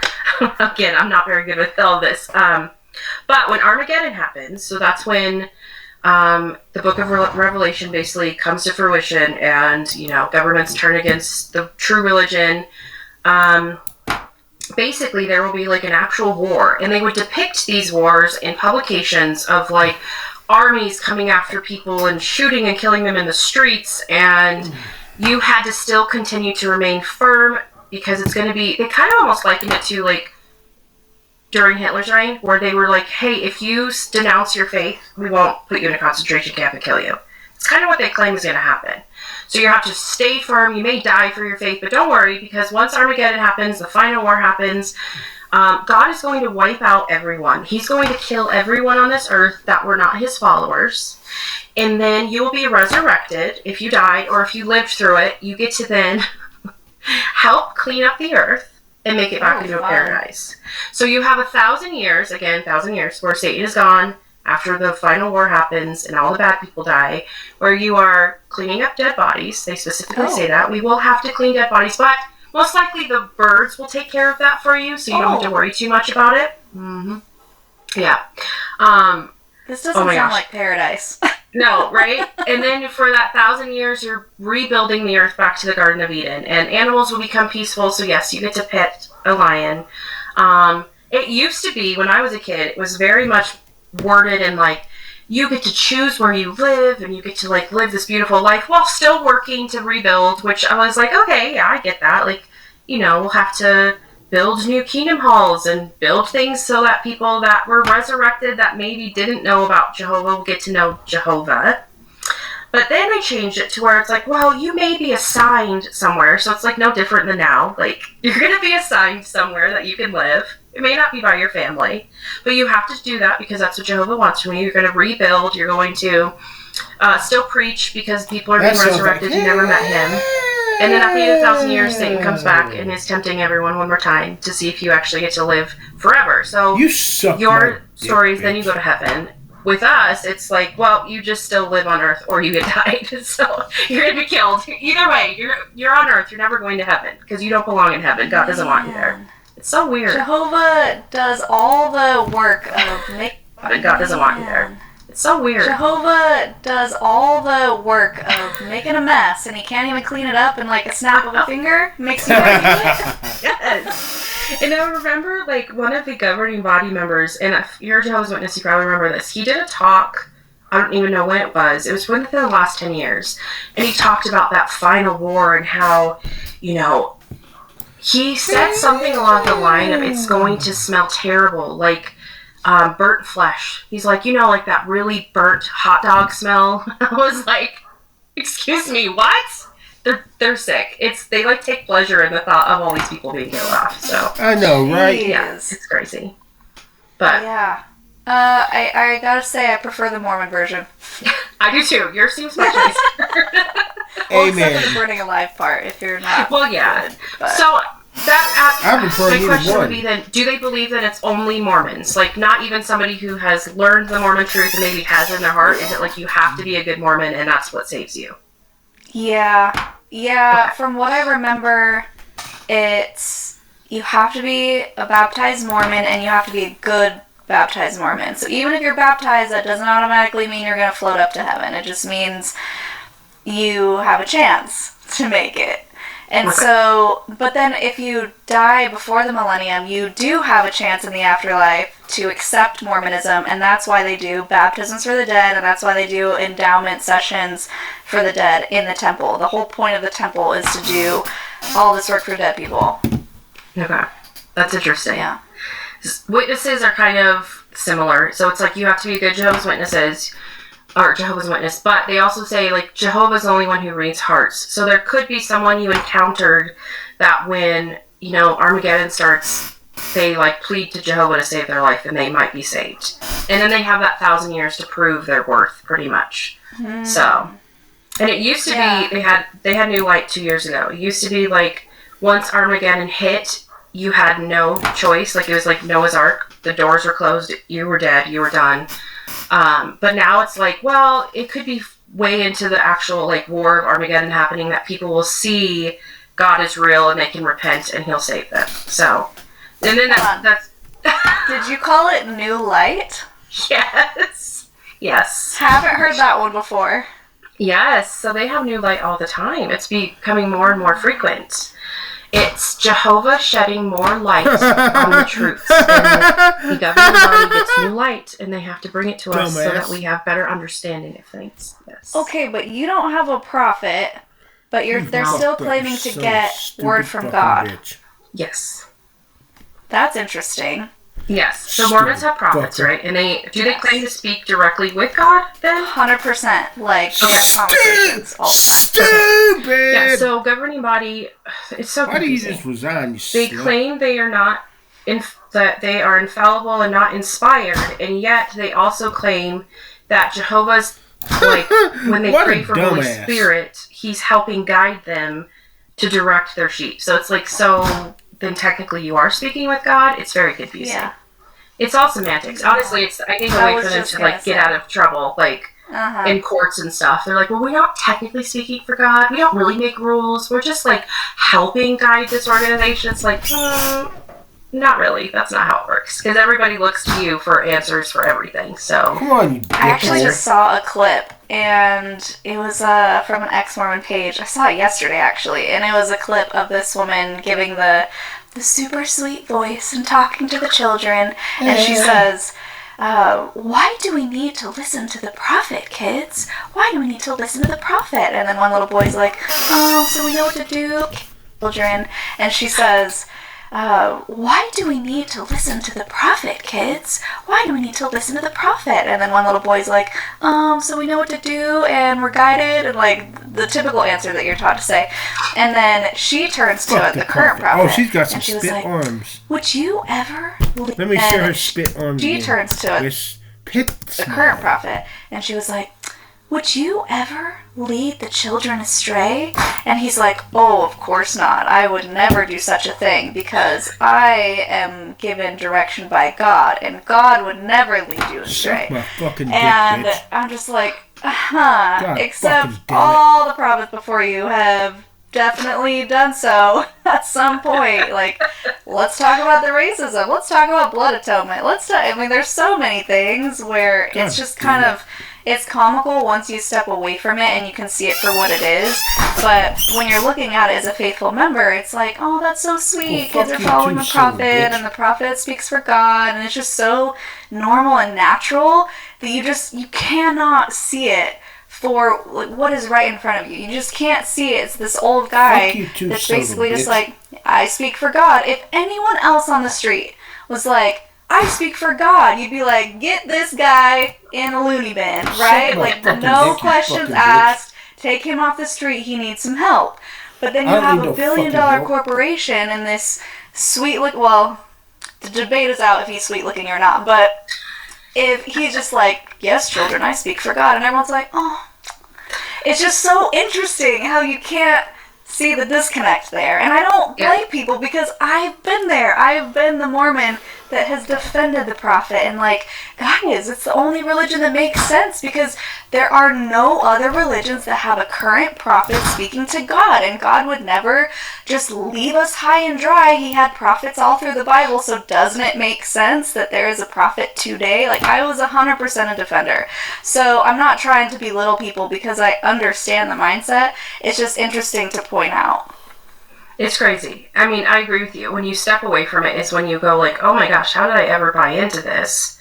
But you were there, I was there, where you fully believed it. You fully believed that these people were speaking for God here on earth. That's why you were so blessed to be in this one true religion that knew the truth that no other religion knew. They were all blinded. They were all blinded by Satan in the system. And it's just like, no, it's kind of crazy. Like, the fact that, like, now I look at it, I'm like, the fact that these men in New York, again, this is a worldwide religion, and yet there's only, like, it's now, I think, 12 men in New York, but it's been anywhere from, like, 8 to 12, who are calling the shots for everyone worldwide, when it's like, you're in your bubble in New York. You don't live a real life. You are housed, fed, and, like, in this little compound that, like, has nothing to do with the outside world, and yet you're going, like, this is how you have to live your life, and you have to do this, and you have to do that, and you have to do this, and please give us money. Please donate to us. And it's just like, Gosh. Let me jump in here to give you a parallel example. So, there was this guy, he was an apostle, and I'm sorry I don't remember his name, but I'm sure you could Google it easily. Went into one of the poorer countries in Africa, third world, like they barely have water, they can barely feed their family, and he legitimately said, the reason you're poor is because you're not tithing to the church. oh my God. We don't need their money. They need their money. God. They need food. They need shelter. It is just so off color and tone deaf. Like, do you even listen to yourself when you walk into this place with a 3-piece suit looking all sharp, trying to tell these people that they need to give you money when you have over $100 billion, it's estimated $300 billion, not including assets? We don't need their money. We need to be giving them money. We need to be helping them. Where is the aid? And then people say, oh, well, there is humanitarian aid. They gave $10 million or $1 million. Wow, $1 million. That's like a penny compared to what they have. Do you know they could end hunger in the United States with just the money in their bank accounts? Isn't that staggering? But no, they still have to pay to go on missions. You still have to pay money to go and do marketing for the church 24/7 for 2 years of your life as a teenager. You still have to pay them for that. It doesn't make any sense. It does not make sense. Does the Jehovah's Witnesses have quite a bit of money? Are they constantly asking for donations? It's not recommended or it's not required to tithe a percentage, right? Like Mormons? Correct. No, so they say that's why they claim they're the one true religion, because they don't have like mandatory donations or tithing. It's all voluntary. You can, as much as or as little as you want to give. But with that being said, it is like almost a weekly reminder on at meetings or at like an assembly or on their broadcasts where it's like, remember that Jehovah loves a giving heart and a, like, you know, here's all these projects we're doing and we need more donations and this and that. If you can, pray on it. Let us know, it's all now online. It used to be you'd have like an actual box in the Kingdom Halls or an assembly hall that you put money in. Now it's all online. They always talk about you can set up automatic monthly donations, and I don't know if they do it still now, but it used to be like as a publisher or like an official Jehovah's Witness, you were supposed to give X amount per person in your household. And I think it was like $10 a month per person in your house. And it was like, this is the recommended donation. But again, it's voluntary. It's all voluntary. It's so silly and it's so stupid. And then, they will have, right now, I think they're still going on, they have what they call like international conventions, which are like these huge, you get to travel to a different country. And not so she's going to look like, she's going to smell like spit the way she looks when she says stupid. Silly, and it's so stupid. Oh, and then, spit. It's so silly and it's so stupid.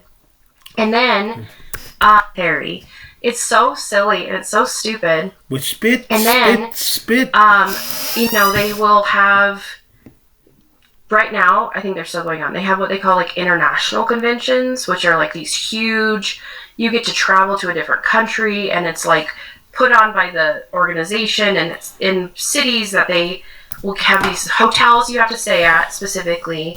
They want you flying kind of certain airfare if possible, and you have to pay your way there to be a part of this huge thing that you get to brag about. Like, look at me, I got to go to Norway to an international convention, and look at what I got to do. So what? And they're wanting you to do it like through their certain things, because then they get kickbacks, obviously. So like, the governing body members that are there get to stay in the penthouse of the hotel that they're filling up. It's just like, it's so crazy.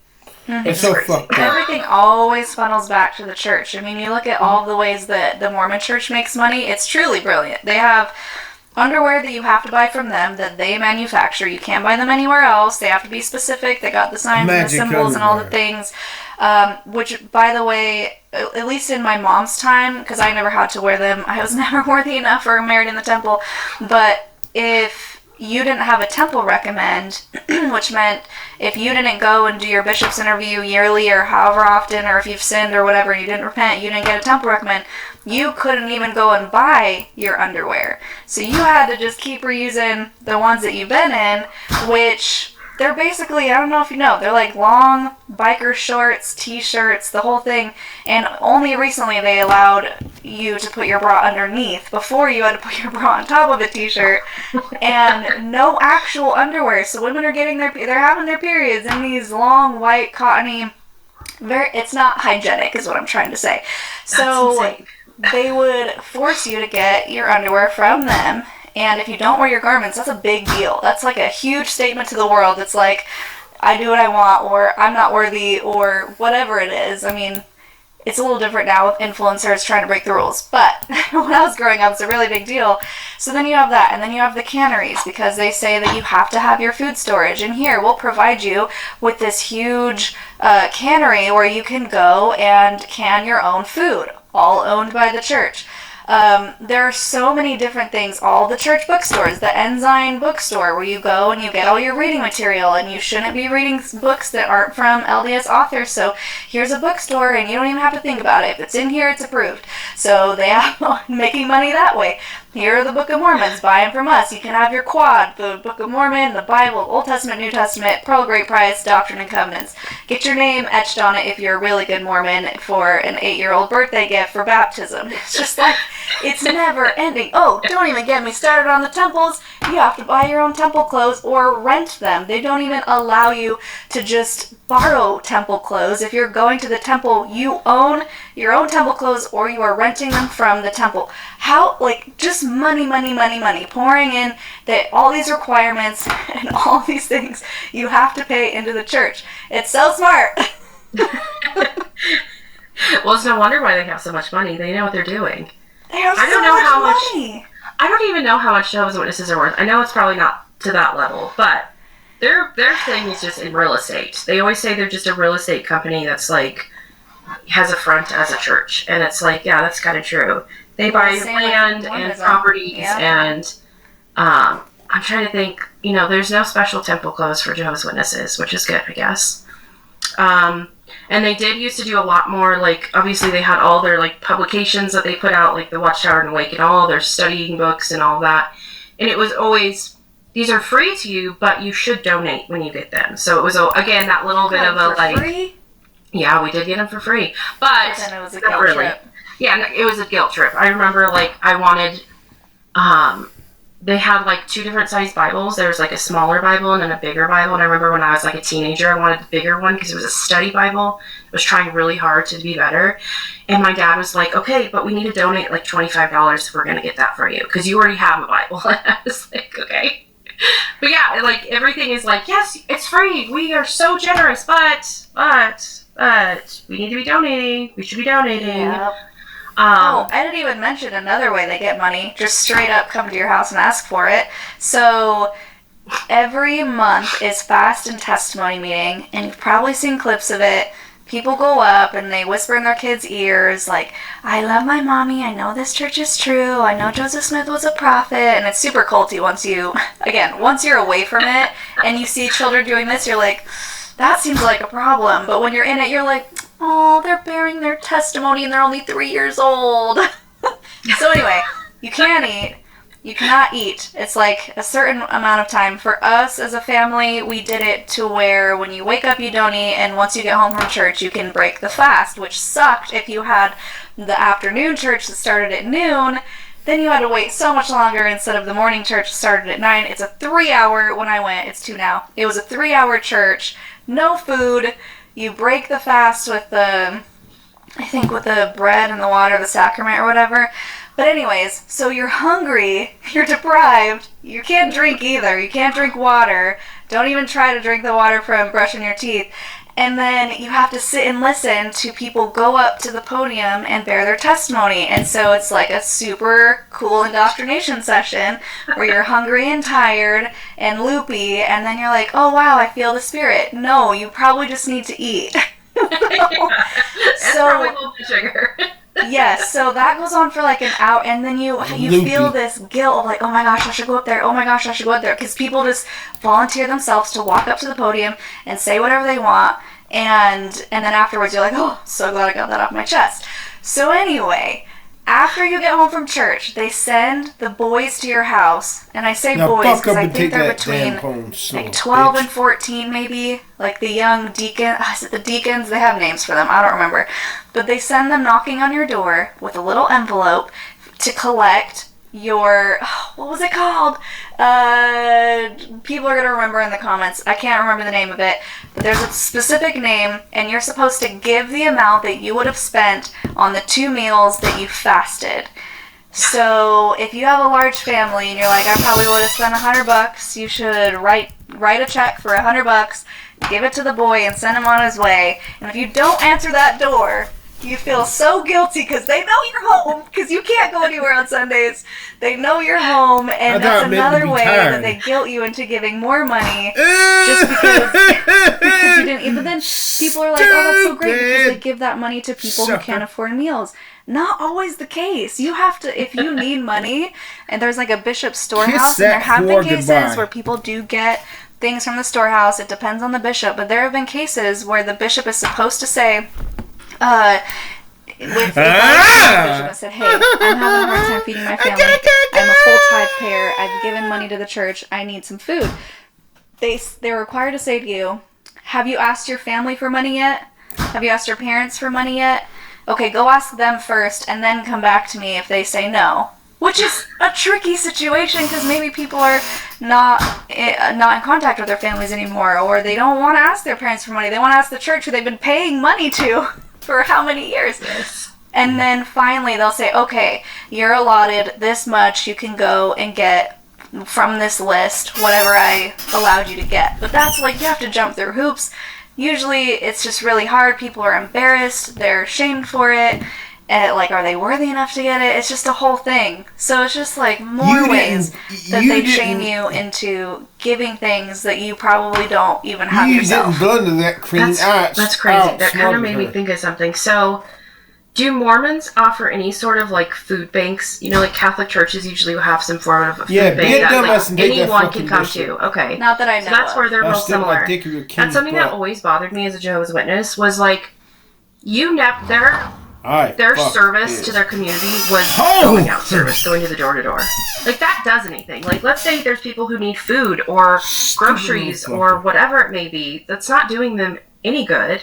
And that was one thing that bothered me, because you see Catholic churches, or we have a big community church up the road from here who does like on Thursdays they have like a food truck that anyone can come and get like hot food, and they feed the high schoolers on Wednesdays. They have like 1,000 grilled cheeses they make. Like, you don't have to be a member of the church. You can just come in those doors and get some food for the day. And it's like, that is crazy. So Mormons are similar. That's interesting. So let me say, because I don't want to make a sweeping statement for everyone in the entire world who's Mormon, right? Because it's a big church. From what I remember, growing up in a predominantly Mormon town, like 90% of us were Mormon, I do not remember anything of the sort. The thing where it would differ is on an individual basis. So let's say you know that your neighbor had a baby. They will be the first person to drop a casserole at your door. I will 100% say they're very supportive within their own community on an individual basis of people trying to help others when it's necessary. Or they'll send like care packages to another country, but they ask the members to do it though. The people at the top who have the billions of dollars, they're not just taking upon themselves to order toothbrushes and toothpaste and send it to people in need. They ask the members to donate. So that's where it's tricky. It's like, yeah, in some cases they do offer some sort of care packages and they do offer aid in some cases, but it's not like open to the community. There's always some sort of agenda behind it.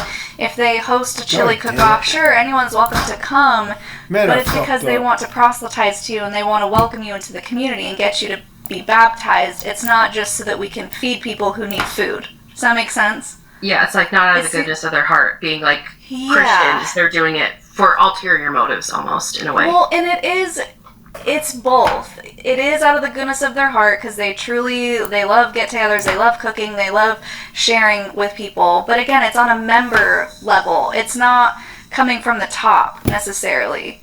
The people who have the money and the means to do all of the work are not necessarily doing it. It's the members who are like, hey, I noticed so-and-so hasn't been to church in a while. Maybe we should bring them some food. Maybe we should check in on them. So in that way, Mormons are really good at taking care of their neighbors, at least when they're involved in the church. And then,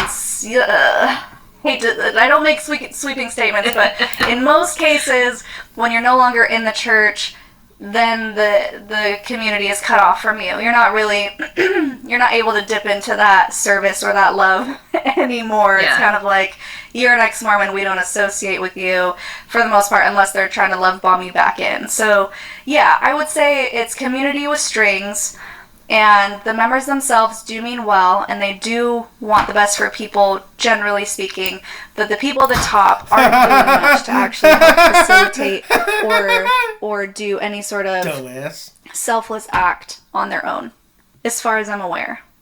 That makes sense. No, I feel like that's probably similar to witnesses, because I know there are some. I remember my mom, there would be times when we would be like in the door-to-door work when I was a kid, and like we lived in a very poor town, so you ran across a lot of like very poor people, and I remember on a few occasions there would be somebody she would run into that she called like a call, so they would at least take the watchtower and awake from her.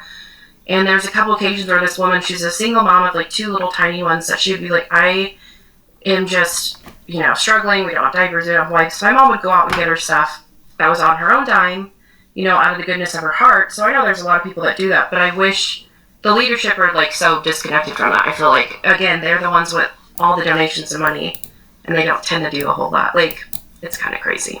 Yeah, so. And down to the whole cleaning the church buildings. Do you guys hire people to clean your buildings, or is it volunteer? Volunteer. Yeah. Yeah. How is it? And it's a privilege. It's a privilege to have that opportunity. Of course it is. Are you kidding me? We were chosen to clean the bathrooms after church on Sunday. How lucky are we to serve the Lord? No, this church has billions of dollars. They can hire people. They can stimulate communities with how much money they have. They could hire the members to go in and professionally clean. They even were asking, I saw in a post, because I see these, they go out to the wards, and people who are 1 foot in, 1 foot out will send them to the ex-Mormon pages and stuff. They were asking for people to donate their time to garden the temple grounds. And if you've seen the temples, these are massive estates with just immaculate roses and bushes and like beautiful castle-like buildings. And they were trying to get the members to go and garden. Guys, pay somebody. Imagine the good you could do to stimulate your local economy and pay people to do the work that you have the money to do. It's just, it doesn't, I say it doesn't make sense, but it makes perfect sense if you think of it as a corporation and not as a church. Yeah, it's free labor. Of course they're going to take the free labor. Yeah. No, I remember, because in our area, we now have what's called an assembly hall, so it was an official big building that was built by Jehovah's Witnesses. Volunteers, of course, no one was paid to do it. And before that, though, they would have the big, like, summer conventions, which are like a 3-day event at, like, local arenas. So, like, a coliseum or whatever it might be. And the day before, they would ask for volunteers, and you would get hundreds of people that would go into, like, somewhere that just had a rodeo. And they're cleaning the bleachers off. They are, like, cleaning it floor to ceiling, basically, for their attendance for the weekend. And it was, like, all free, all volunteers. And when you got invited to do it, you were like, this is amazing. And they would be like, we had comments from the people that own this building about how it's the cleanest they've ever seen it. And it's like, yeah, no shit. It's like, it's a bunch of people who think they're doing this for God. Of course it's the cleanest they've ever seen it. Like, it's crazy. Well, oh my gosh. People to do willing things like that by spiritually manipulating them and telling them that it's a gift, and how special are you, and how lucky are you. And so it's hard not to lean into that when you're a member who's constantly beaten down about everything, about the guilt and the shame and the repentance. So it feels good to do something worthy and to do something that they deem as special. You're going to lap it up, of course. Just rock and take your bishop first. Absolutely. Dumbass. So that makes me, you just kind of mentioned something about the guilt and shame. So do Mormons lead really into, because I know I was watching something where they were saying, like, modern day churches tend to either be too much truth or too much grace. So it's like, it's too much, like, everything's fine, everything's beautiful, everything's whatever, or it's too much, like, you're terrible, dumbass, you're not good enough, you need to live to the Bible more. And Jehovah's Witnesses are very much more that truth side of things, where you walk away from every meeting, every assembly, like, I'm not doing enough, I'm not good enough, like, God is not happy with what I'm giving. Are Mormons more that way, or they tend to be more like the grace side of things, like, everything's wonderful and amazing, and you're doing great? Oh man, that's such a loaded question, because I feel like on the surface it would appear that they're just happy, God has saved me because I'm Mormon, I'm special, everything's fine, everything's great. But under the surface, there's a lot of turmoil, a lot of guilt, a lot of shame. And I think a lot of people just get good at masking. And so they look like they're very happy and everything's awesome, but really they're going through a lot. And I think a lot of that has to do with the confession culture, because, and I say culture, it's really not. It's required. So you have to go in and tell your sins to the bishop. You have to do yearly meetings. To tell your sins to the bishop. And you feel like you need to repent. You have to make an appointment right away. So that can lead to a lot of guilt and shame that's unwarranted, that's really unnecessary. Sure, there is a place for feeling remorseful for something that you truly did wrong, but a lot of these rules are so arbitrary and random and against human nature that it makes you turn against yourself in a way that really degrades your psychology. It really makes you think that you're a horrible person. But if people know that you're struggling, whether it's depression or anything that makes you look unhappy, they equate happiness to worthiness. So if you look unhappy, that must mean you're not worthy. That must mean God is not favoring you, which means you're not doing something right. And so it forces you into this toxic positivity. Happiness when I first started 8th grade. I'm fine. Are you fine? Do you want a casserole?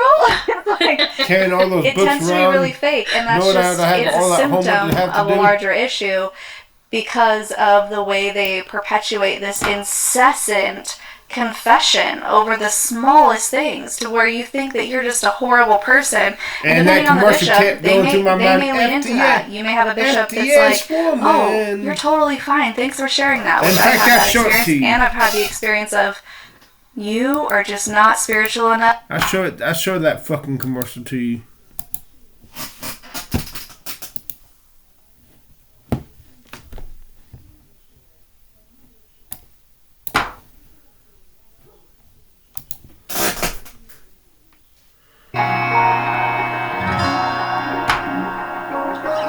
welcome back to my channel. Today is going to be a little bit different of an episode. So I do have a special guest, but this is not an XJW Women Speak Out interview. I actually have on Shalise Ann Sola from Cults to Consciousness channel here on YouTube. I thought it would be kind of fun. Now, do you see this girl right here? Because I can't equate myself with her, because I was in school and she was in school carrying a book. She was obviously in school. Now I would later realize she was in college, not school like I was, not high school, not whatever. But I also second happiness. Had all those books. Every time I walked from class to class with those, carrying all those damn books, I had that smile. I felt that second happiness. But was I really happy? Not really. Yes, but no. No. I'm glad. I would hate to have to be that way again. I'll show that girl.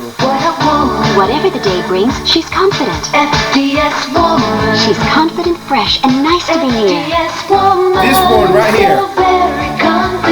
FDS for safe feminine deodorant protection every day. She kept running through my mind.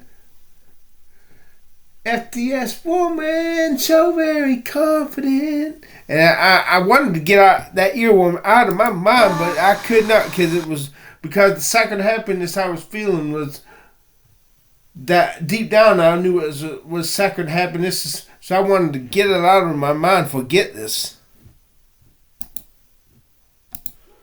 I was afraid I was going to hell, that I was not saved. There's so much. When what's his name? Mr. Jimmy Johnson. There was some wasps back then. I loved to fight wasps. Some wasp garden on Eve of the church. And I was messing with them, and Mr. Jimmy told me not to do that. I came around the second time, and Mr. Jimmy said, I told you not to mess with those wasps. If one of those little kids gets stung, I'm going to come looking you. We would later become friends, but Mr. Shrewsbury, he was a powerful personality, authoritative, and I'd go up to the altar talking about my problems, and he'd laugh. He cared, but he liked to make fun of me too.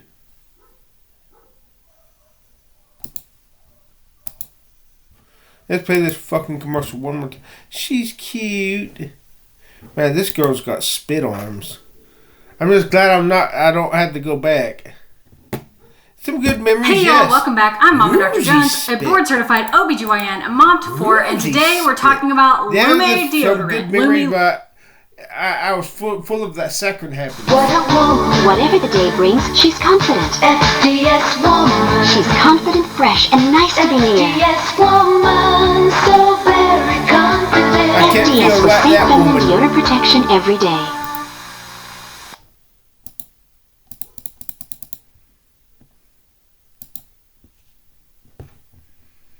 You suck my slut dick, motherfucker.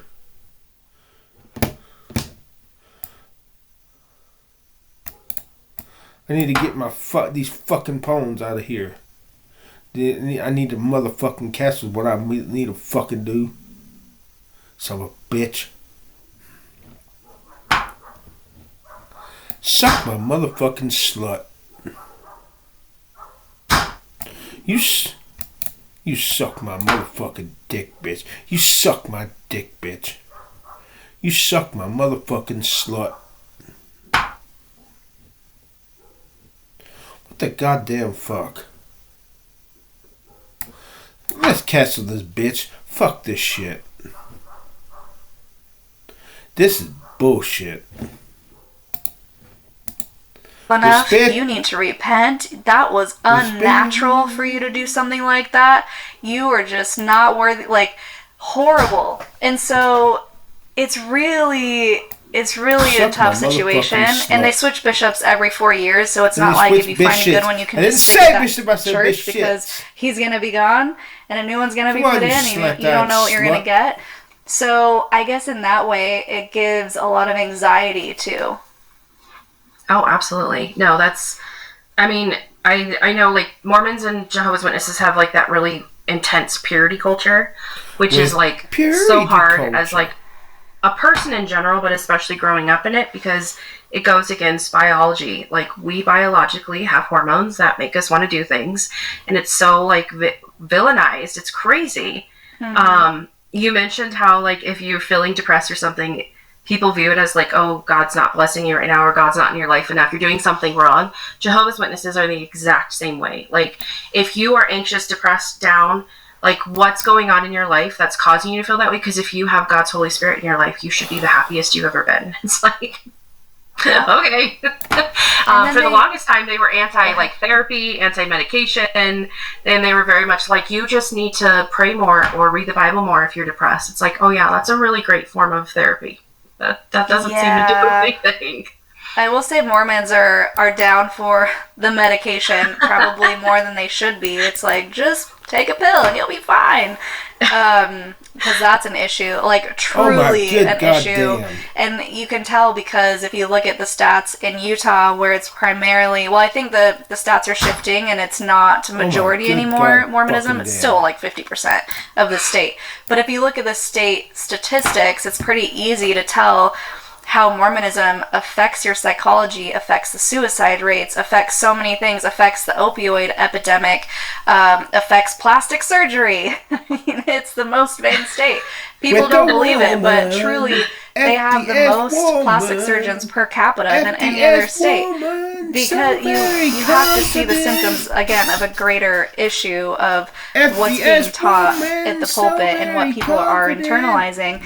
But yes, they do believe in mental health, but it's still like, what could you be doing more? Usually the answer is you need to read your scriptures more. You need to pray more. And people are like, I have done all of those things and I'm still depressed. Well, take some pills. But also don't drink coffee because that's bad for your body. But these pills are fine. It's like, it's so twisted and warped that people just, it's hard to know. It's hard to critical think. It's hard to think for yourself at all because when you have rules that are so contradictory and all over the place, you don't know what decision is okay and what's not. And so you're used to giving away your full autonomy to a bishop, to a state president, to the prophet. It's like, just tell me what to do so that I don't mess it up. And so then when you leave, it's like, I don't know how to make any decisions for myself. I'm terrified. What do I do? And that's a real thing too, is learning to have autonomy again. Yeah, that's Jehovah's Witnesses too. You have everything laid out for you. Here's the good that you can do. Here's the bad you shouldn't do. Everything is decisions you make in life are supposed to be with Jehovah God in mind and how your fellow brother and sister are going to look at you if you do X, Y, or Z. So it's like you don't, like you said, there's no autonomy. You don't get to decide for yourself. You're deciding for everybody else around you and out like those external forces. Which is why I think when you see these people, and it's funny because they claim people that leave then go like off the deep end and they're crazy and living a sinful, crazy life. And it's like, no, they're finally making decisions for themselves. Like, I mean, it's stupid as little things of like, I want color in my hair, or I'm going to get a tattoo, or a facial piercing. They view that as like a sign that you have gone off the deep end, when it's really you finally just going like, I get to make a decision for myself, and I'm going to do this because why not? Like, yes, it's crazy. Well, and yes, like, that's the majority of people. And some people do go off the deep end because they've never been taught boundaries. And they've never been taught this is a decent amount of alcohol. You need to stop at this point. They've just been taught don't drink alcohol or don't do this thing. So people don't understand limits. This is boring. They don't understand. This is boring. Suck my motherfucking goddamn slut. Suck Suck my motherfucking slut. He's literally 1 minute around the corner. We gotta be careful, You suck my motherfucking slut. He said, make you what? Make you moan very rich. Very rich? Maybe not very much. I don't think his English is that good. Yeah. How are you?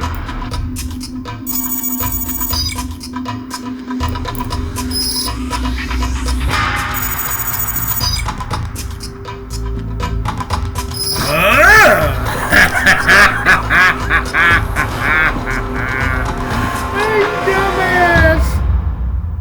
Still not, Marco. You suck. How are you? Oh, okay. Why don't you have a seat right there for me in the black stool if you could? That predatory investigation unit, sir. We have the police on standby. Go and have a seat for me there, please. Happy Cinco de Mayo. Yep. Don't do that, man. And thank you. Nope. Yeah.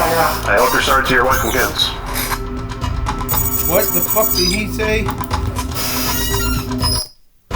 Don't do that, man. And thank you. Nope. Yeah. I hope you're sorry to your wife and kids. Oh, digger! Marco, I just want to let you know that you've just been skeeted. I know. Skeet. Dude, don't even think about it, slut.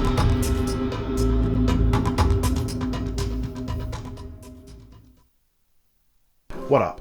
It's your boy Don't Skeeter coming even back think at you about with that some more Predator son of a pasta. bitch. This video here was a collaboration with my man Jadian, so as you can imagine there was What quite I a do bit is of bring raw that bishop dogging down going here. on. That I way had you to cut can a lot of hear that my stuff rook. out. So if you want to see the Slut. full, uncut, raw, uncensored version of this video, Dumbass. be sure to head over to my locals. Here you can access my uncut and uncensored content that I can't show here on YouTube, and there's some videos on there that aren't on YouTube just yet. So if that sounds of interest to you, be sure to check out my locals and the link in the description below. That's What a crock of that's pretty much shit. it. Hope you enjoy the video. This might look like your typical Cinco de Mayo throwdown, but it's not. Yawn! It's actually another kind of party. A predator party. You see, Marco here showed up to our sting house to engage in illicit activity with a girl that he thought was 14. Maybe he wanted to play Marco Polo, but I'm not playing any swimming pool shenanigans over here. He was a bit nervous to come up the stairs when he first arrived, but the amazing performance from our adult decoy convinced him that everything was alright. And before long, Marco was in the house, ready to rock out with his painting equipment out. Marco had an excuse unlike any other we'd ever heard before when I confronted him. So what are you here for? I'm working for now. Here. You're working? Yeah. Okay. Now. What do you do? Painting. Painting? You're here to paint something? Yeah. Okay. What are you here to... This picture for me. Why are you here to meet a 14-year-old girl? Can you paint that picture for me? But this fragile piñata full of grade A bullshit quickly bursted open before Marco's very eyes. Not to mention, we also had an additional bachelor show up to the party later on. You say no to minors? Juicy J can't. At least that's the name he was going by when he was chatting with our adult decoy online. If you ask me, he really needs to stop messing around, if you know what I mean. But we'll get into that later on. Excuse me, sir? You got the phone, man. Sir? You gotta go get your phone. We're chasing this. Marco claimed that he was only going to visit the girl as a friend, and nothing more. But this chat log would suggest otherwise. The girl tells Marco that she's 14 and asks him if he's okay with it. Marco says, "Okay, sweetie, I'm 40. Are you okay with that?" The girl says she doesn't mind. Without skipping a beat of a maraca, Marco asks the girl if she's ever had sex before. The girl says that she's a virgin. Marco talks about how he can make the girl moan and calls her sweetie. He says, "I'll be a good boyfriend to you, sweetie." He then sends the girl a picture of his As you can see, this is a real bad guy. If Marco wasn't going to do anything with this girl, I wonder why he showed up with protection in his wallet. So, he said he's gonna come visit somebody. What are we gonna do with that? Oh, what do we have there? Huh. What are we gonna do with that? How for the 5 days? Oh, you had it for 5 days? This surely wasn't the Cinco de Mayo party that Marco was expecting, and he seemed very sorry when he got busted. It was a rather hot night in the Lone Star State. You know, Cinco de Mayo. What better to do than hang out with a 14-year-old girl home alone on Cinco de Mayo, you know? That was Marco's thinking in this instance. He had made first contact a couple weeks prior with our decoy accounts on the dating app. You know, they started texting. The girl immediately tells him she's 14. Marco did not hesitate, immediately started talking sexual, and sent a couple of illicit images to this girl. We knew he was hot and ready to meet, so I hit up my man Jadian. He booked the sting house, got the decoy, and me and my crew traveled from Michigan to the Houston area to catch this guy. Compared to Michigan, it is really, really hot down there. You know, maybe there's something in the air that made Marco, you know, sort of not think straight. I don't know. By the time we got to the sting house, Marco was already waiting, begging for the address from the girl so that he could, you know, show up and pay her a visit. But we were still busy setting up the sting house, you know, briefing the decoy in the situation, getting the tacos, the piñatas, the balloons, really setting the mood for this sort of Cinco de Mayo party that we were putting together for Marco. Now, we didn't have a whole lot of information on this guy prior to him showing up to the house.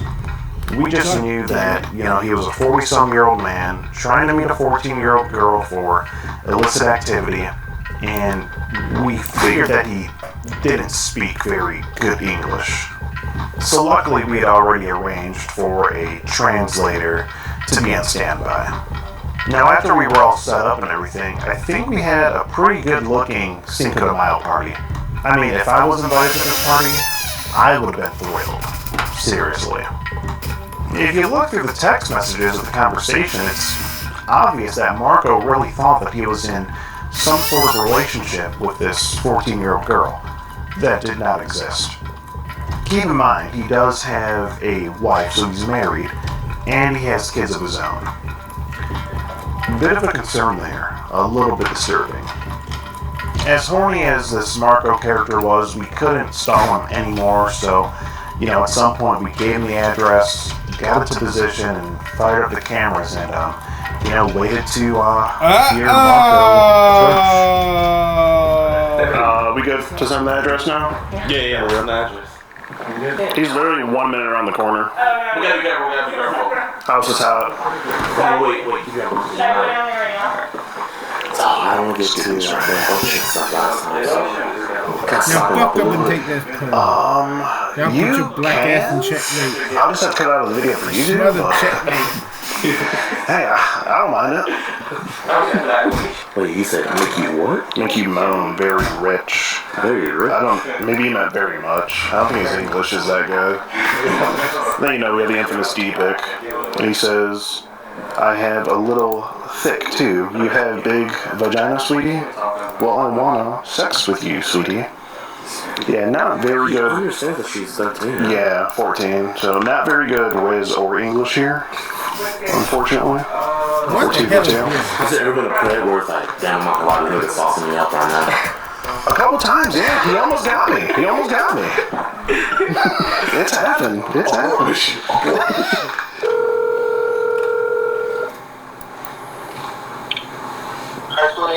Hey, how are you? You're here? Yeah, where you at? Okay, I can just come on the porch. Well, I'm inside, duh. Yeah, do you want me to just come on the porch? Because I don't want to walk with here. the spit.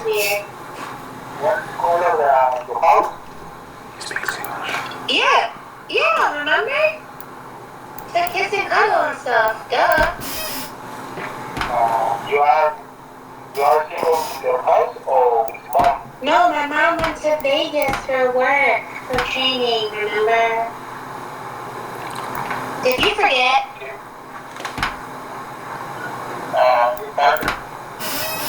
Yeah, you can just Right here, there's a parking spot open. Yeah, I'm just gonna wave at you, okay? Okay, bye. Here we go. Okay, hang on.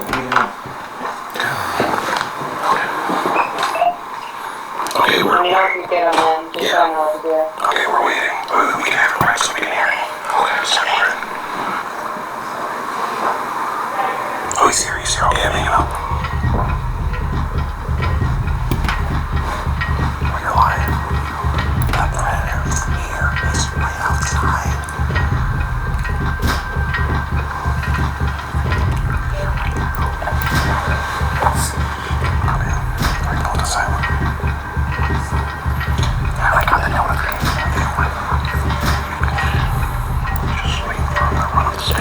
He'd bring out that whore. Suck my dick,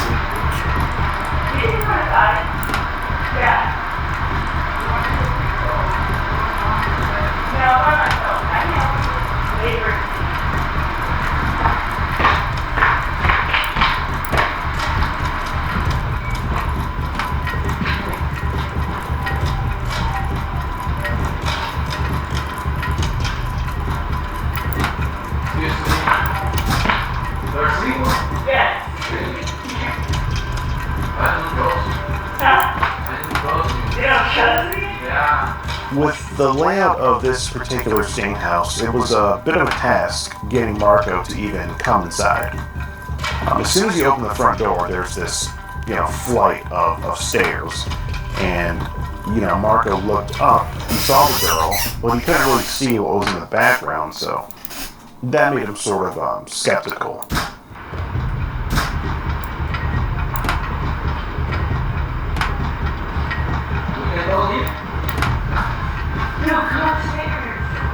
So he waited at the door for about 10 minutes or so. He was stalling, didn't want to come in, wanted the girl to come down. I ain't talking Joseph stalling either. I'm talking about stalling. A very good job in this instance. She was able to get Marco to come right up the stairs after some point, and getting him to, engage in the various Cinco de Mayo activities that we had planned out for him. I don't want my neighbors to get suspicious.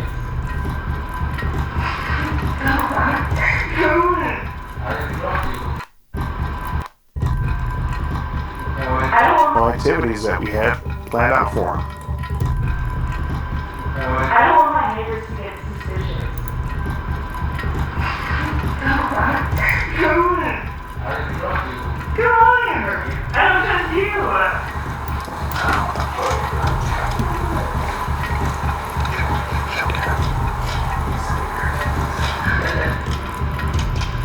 Can you go a few minutes here? Can you come with me? Shut the door. I don't want my neighbors to kill my parents.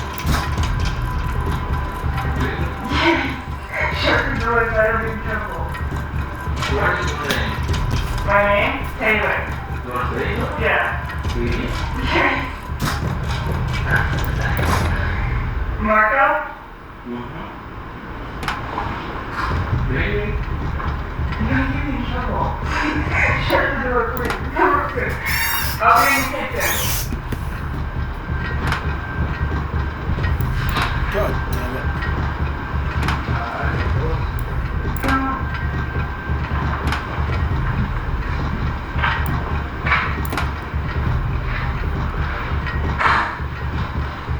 Taylor.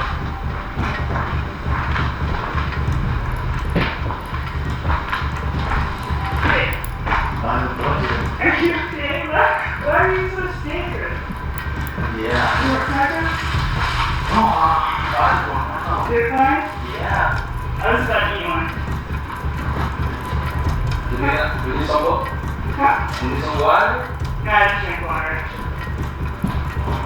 Your mom? My mom? She's out of town. Where? Las Vegas. Las Vegas? Yeah. Really?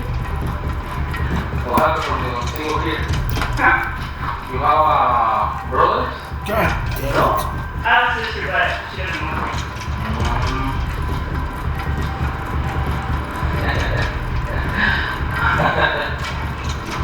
I'm tired. You're tired? Yeah. I think so. Your eyes are a little bit. Yeah, I'm sorry. Yeah, it's okay. But. Huh? Alright, it works. Did you shut the door? I'm close. No, it's okay. It's fine. Is it close? Yeah, it's close. Really? Yeah. There's close or No, it's okay. Okay. You go to school? No. No? Well, I go, but like, I don't go often, so I go sometimes. You're beauty. Thank you. Yeah. How old are you? 14. 14? How old are you? 40. Me is 41. 41. I'm 4. And while Marco was engaging with the decoy, we were in the back room listening in on everything. And at some point, Marco asked the girl, how old are you? The girl tells him that she's 14. Right there. I mean, Marco basically, incriminated himself right there before we even came out. Yeah, I just turned 14 actually. 6 months ago. What, the mistake? Really? Now, in what world should a 40-year-old man be hanging out with a 14-year-old girl? Even if they weren't planning on doing anything, which we know Marco for sure was, but even still, it's a little weird. I'm like, you are single for now. Tomorrow when you come? Tomorrow when you come? When is my mom come? Mm-hmm. 3 days or so. At some point, I decided that the interaction between Marco and the decoy had gone on for long enough, so we went ahead and walked on out to confront him. Can't chew on the ice. Here we go. What? What's going on, Marco? How are you? Okay. Why don't you have a seat right there for me, the black stool, if you can? The predatory investigation unit, sir. We have the police on standby. Come and have a seat for me there, please. In the black stool, if you could. We don't want predatory on this getting on the white. Nice white stool, so. Okay. Happy Cinco de Mayo.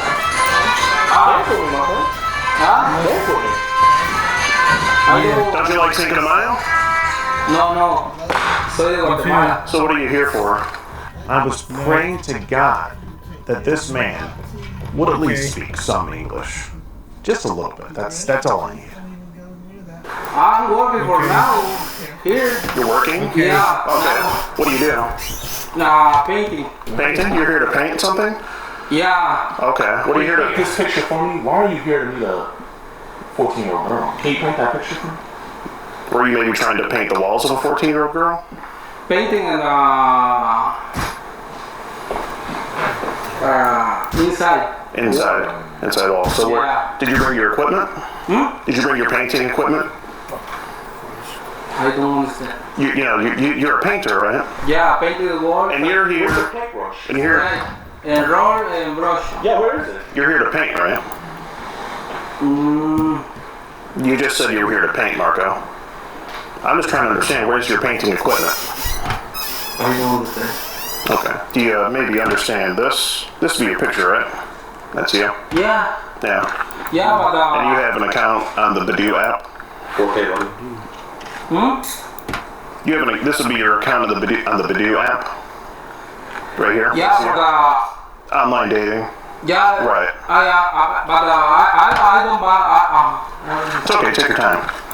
What do you say? I am taco? No. Sure. Food, yeah. Okay. Yeah.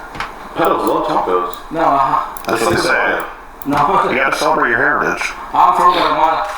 You're from Guatemala? Oh. Yeah. Oh, so maybe after this you'll go to Guantanamo Bay. You ever see Harold and Kumar? No.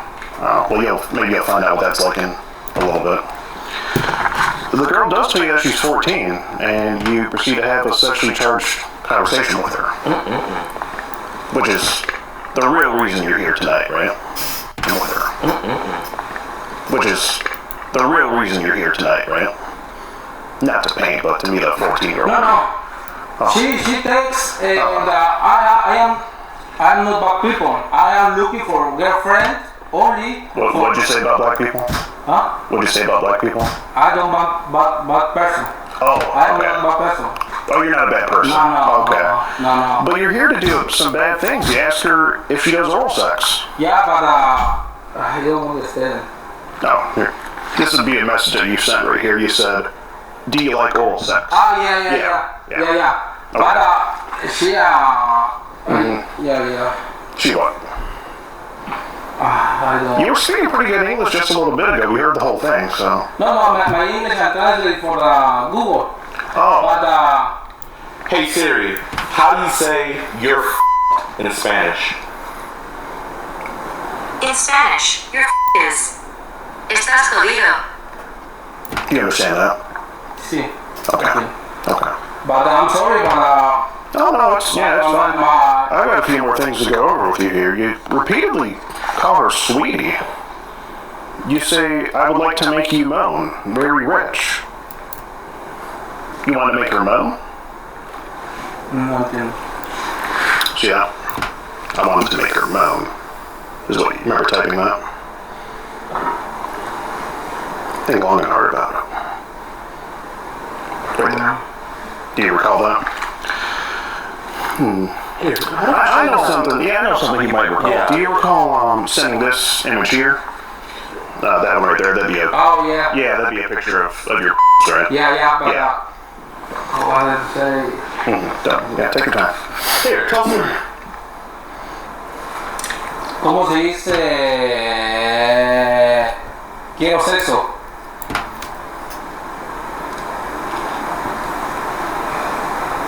Do we need to download a translator? Would you like a translator? Yeah, Vito, can I see your phone real quick? No, I actually have a translator. Oh, you have a translator? Yeah. Oh, okay. My phone is broken. Oh, no, we got a translator. It's all good. We got one. Oh, okay. Yeah. My phone is broken. It's all good. No, we need a translator ASAP. Taco. No. Por favor. No, I'm nervioso for my. Well, you say we don't really speak Spanish here now. No? If that's okay, if you want to switch up the hat with the sombrero, get more in the spirit. Happy Cinco de Mayo. Yeah. Happy Cinco de Mayo to you. You say I have it a little thick too. We need to keep this on. Meaning your right? You have to keep that on. For our protection, you have to keep that on. And Marco kept going back and forth between the hat and the sombrero thing. In your right? You have to keep that on. For our protection, you have to keep that on. And Marco kept going back and forth between the hat and the sombrero thing. Like, he didn't want to wear the sombrero for some reason. I thought it looked pretty good on him. I would say overall, Marco's fit was hidden. He had the drip. For sure. In fact, there's only one thing that Marco was missing from his fit, and then he would have been super fresh. And that's if he had just been wearing a shirt from none other than True Classic. And, oddly enough, this video is actually sponsored by them. Alright boys, I'm sick of this shit. It's time for you, yes you, to step up your style. But sellout Ski, I do have style. My mom tells me so all the time. Look, she's just saying that to boost your confidence, that way you'll finally move out of her basement, get a job, and maybe find a woman that can actually tolerate you. Okay, I'm just being real here. Are you having trouble with the ladies? Maybe you walk by a girl and she doesn't see you, or maybe you're in a club dancing with one and you think she's really into you, but really the whole time she was just using you to buy her and her friends drinks, and when you finally do buy the drinks, she just gives you the cold shoulder and it's like you don't even exist. It's time to ditch that old boxy shirt that you've been wearing for It's time to ditch that old boxy shirt that you've been wearing for the last 5 years and get yourself some True Classic swag. True Classic offers the most premium shirts you can buy, and they really do help emphasize your best assets.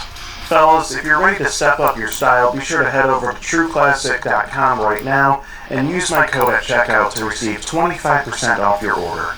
Thank you so much to True Classic for sponsoring this video. Now I'm going to hand you back over to Steve Hansen. So you say I have it a little thick too, meaning your and then you say you have big sweetie? Oh, yeah. Remember that one? You remember yeah, that but, one? Okay. Is it gross? But, yeah, it is a little gross. But I'm sorry for the She's 14, so yeah. it's a little gross. I understand for 40, yeah, no 40. I don't understand. No, she told you she was 14. I'll show you over here, yeah. Yeah, numbers are universal, you know? Yeah. The numbers are still the same. Is it okay if I'm 14? Okay. 1-4. And why were you so afraid to come in? Any moment, I have a wife. Oh, you're married? Yeah. Oh, okay. She my wife. She have any problem with I need So does your wife know what you're out here doing tonight? Huh? Does your wife know what you're doing tonight? No idea. Does your wife know you're here? Does she know that you're here? No. So what did you tell her you were doing instead? But I'm working here and oh, you were working 45. No, okay. 45, 16. Are you on your break right now? Huh? Are you on your break? No. Leaving now. Oh, okay. Because usually when people get off work, you know, they might go to the bar. They might go, you know, get a slice of pizza, but or taco for Cinco de Mayo, but they usually don't go to 14-year-old girls' houses to have sex with them. And you even said, I want to do the sex with you, sweetie. And here you are. But my intention is no one. I don't want to sex for now. It's a trust. Okay. But I am looking for the face the lady. Yeah. Any problem for the okay. So you didn't want to have sex with a 14-year-old girl now. So did you want to do it? You want to put her right and groom her, and then when she turns 18, you know, then we can get freaky. Call it Freaky Friday remix. Yeah, right? It is Friday. I don't understand. You understand? Yeah, let's get that translator. Why don't we? We have a translator. Can I see a call? Why don't we give your wife a call? Why don't we give your wife a call? Let her know what you're doing here. My wife? Yeah, your wife. FaceTime Frankie. I'm sorry, my wife. She not. Oh, I got her. Yeah. She not. I don't have a problem with my wife. I love you. I love you, my wife. She not. Okay, she answered. Okay. Awesome. Let's see. Hello, how you doing? Hi. What's up, Chrissy? We need a bit of a translator here, if you could. Let's screen record this. Screen record. Oh, okay. Yeah. All right, so this is our little EDP friend right here. Yeah. This is Chrissy. She's a translator. Buenas noches. ¿Cómo te llamas? Jaime de León. ¿De dónde eres? Soy de Guatemala. Okay, what do you want me to ask him? Is he aware that he was the girl he was talking to was 14? Sabes que la muchacha con la que estabas hablando tiene 14 años. Pues sí sabía, pero no era mi intención tener con ella algo intimidad, sino que conocerla primero. Le había dicho el texto, sí, pero no es mi intención porque nunca he estado con una muchacha así, nunca. Sounds like bullshit. Permíteme para traducir, ¿ok? Okay. Yes, he knows that she was 14, but it's his first time and he just wanted to get to know her. Okay, so since it's your first time, Marco, we're gonna go ahead and give you a pass, all right? Can you tell him that we're gonna let him go? Not really, though. No, not yet. We should. Do you order that pizza? Are we ordering a pizza? Yo? Yeah. Did you want to call them? Yeah. Tengo 40. Are you hungry? You don't want tacos? You want pizza? Order and call 911. I'm full for the drinking water. Go in the background. They do sweet. Oh, he wants water. Oh, you want some water? No, I'm full for the drinking water and the all day. Yeah, because we're just ordering pizza, so we figure. No, thank you. Oh, so you want some water? I can give you a glass of water. No, I don't need. Sure? Yeah. We have plenty of water here. No, okay. Now, it's a great thing that we had a translator on standby here. However, even though we had a translator, we still weren't really getting anywhere with Marco and his excuses. It was just, one BS excuse after the other. He wouldn't stop going on. So, we weren't really getting anywhere, so at some point, we just had to call the Houston Police Department and get them on over to address the situation. Let's see here. Was he aware that he sent a picture of his to a girl that told him she was 14?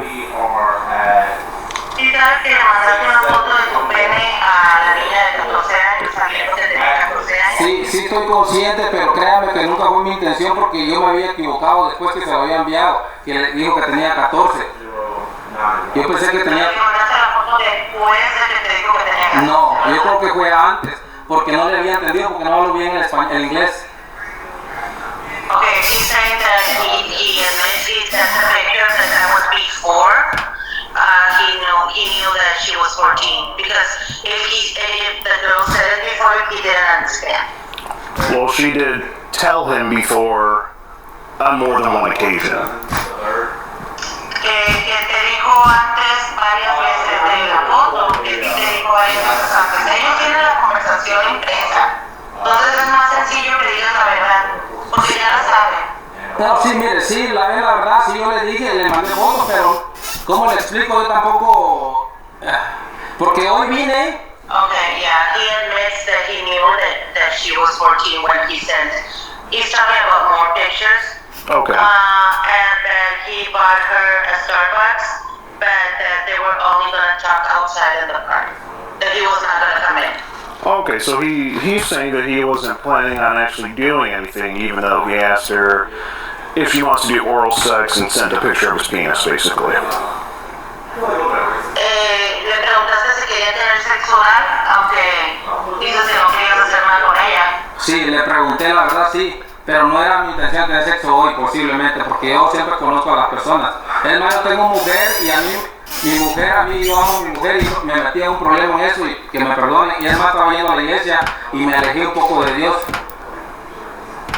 Okay, so he's married and he's asking for forgiveness from his wife. Okay. He's not going to church and whatever, and then, yeah, he did say that, oral sex. Well, maybe you should call his wife and ask for forgiveness right now. Yeah, right? Okay, dice mi amigo que... ¿Dónde está tu esposa? ¿En Guatemala? No, ella está trabajando aquí, pero no quiero que sepa porque yo no quiero dejarla. Okay, pues yo creo que sí se debería de enterar, y yo creo que como son apegados a la iglesia, he doesn't want to call her because she's working and she lives there. Okay. She's working there in the U.S. They live together. And, Okay. And that she suffers from anxiety and stress, and that he doesn't want to call her. So they're illegal immigrants? ¿Tienen permiso de trabajo o se vinieron sin papeles, muchachos? Yo no tengo papeles, ni ella. Illegal? Yeah. Hey, Gideon, go ahead and add illegal immigrant on top of the sex predator. Wait, what are you gonna do? Add illegal immigrant as well to the order. Oh, okay. Here. I'm telling you, we have a phone number too. Oh, so your name's not Marco? No. I'm telling you, right? Yeah, I like for the app. To the 14-year-old. I bad person. Yeah, liar, pants on fire. Can you please tell this person your name? I'm writing it. Huh? Say your name. Hello? Yes, what is your name? Jaime de León. Spell your first name. Spell your first name. Spell his first name. Okay. J-A-I-M-E and then D-E-L-E-O-N. Did you get that, man? No, repeat. Repeat one more time, please. J-A-I-M-E D-E-L-E-O-N. Jaime de León. 43. Are you 43? How old are you? 42. 42. 42. Oh! Doesn't look a day over 25. Correct. See. As illegal as they get. 42. 42. 42 years old. Doesn't look a day over 25. Correct. See. As illegal as they get. Can you stand up for me? Huh? Can you stand up? See about tone. Okay. I'd say 5'7". 5'4"? Yeah. Okay, that was. Yeah. He's around Kai Cenat's height.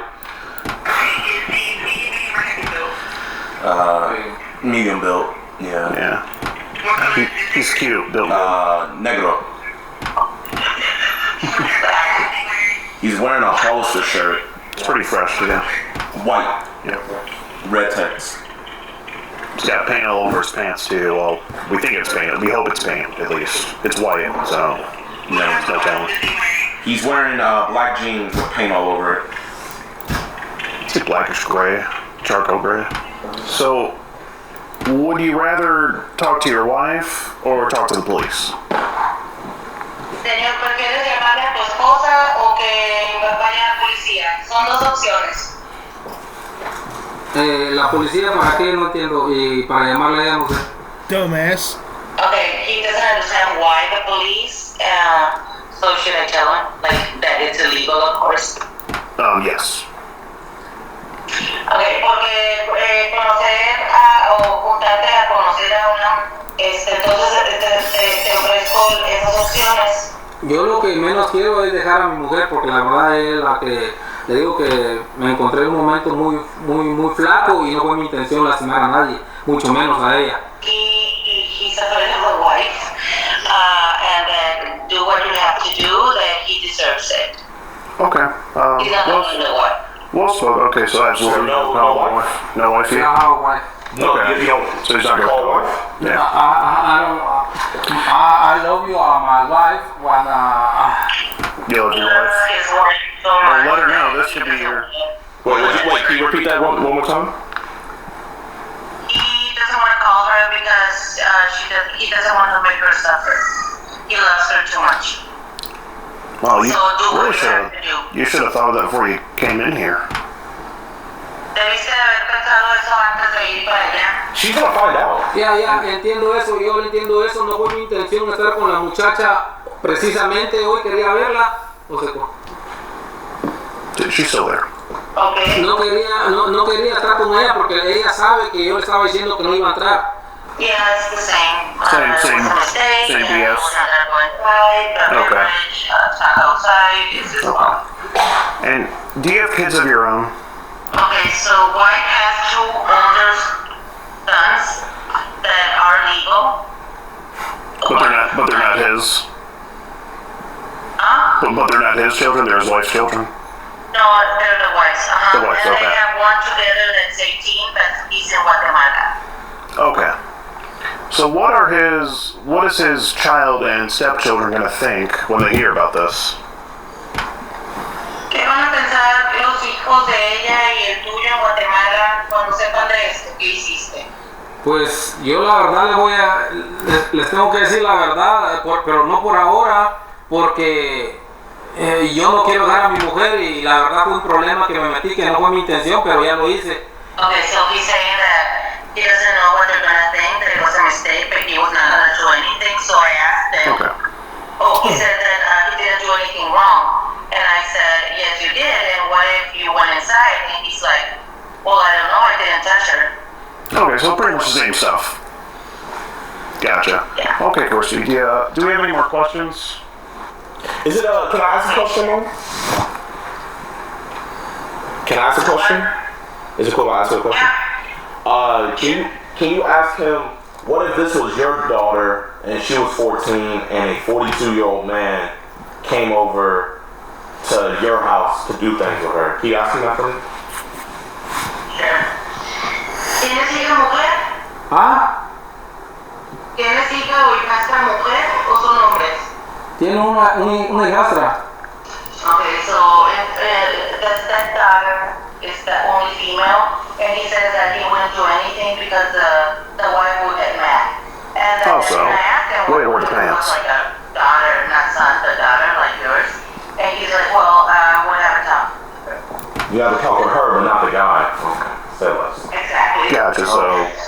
So he thinks this is okay.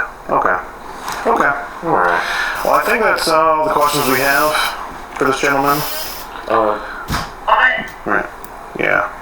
Yeah, I get that he understands. He just doesn't know how to like verbally answer. I gotcha. He doesn't Okay. understand.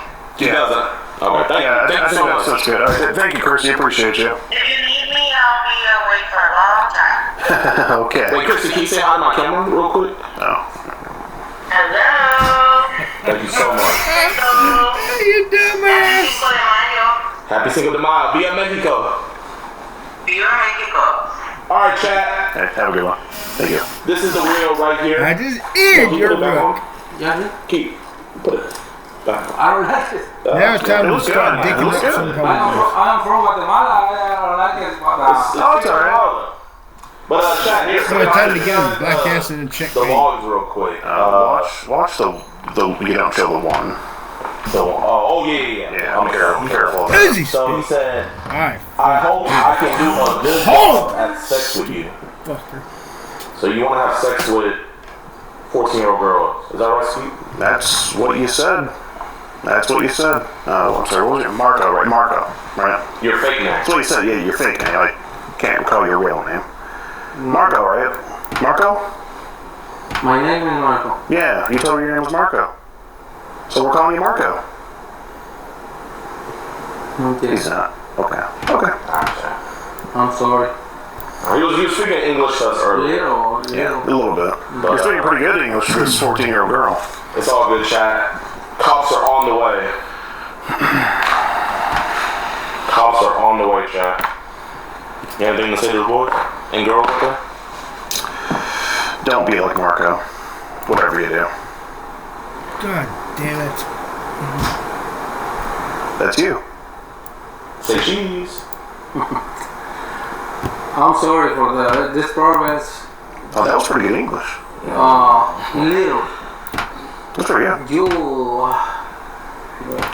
Who are you, Soldier Boy? No entiendo. En my English. It's probably a little too English for him. It's just crazy, chat. We might have barriers in language, but weirdos are in every single culture, language, society. Yeah. Nothing else to say? Want to say something to your wife and kids, maybe? Maybe, but I'm sorry for this problem. Say to the people. To your wife. To your wife and child. But I'm sorry for this problem. Yeah, I'm sorry. I understand your job for the bad person all you are. I understand. So just to be clear, you're not here to do a paint job like you said before initially. You're not here to paint the house, right? That was a lie, right? No. Right. Okay, well. Police are here. Alright, chat. What am I in? Okay, well. Police are here. Alright, chat. What am I in? They're here. Alright, chat. What am I in? And watch this.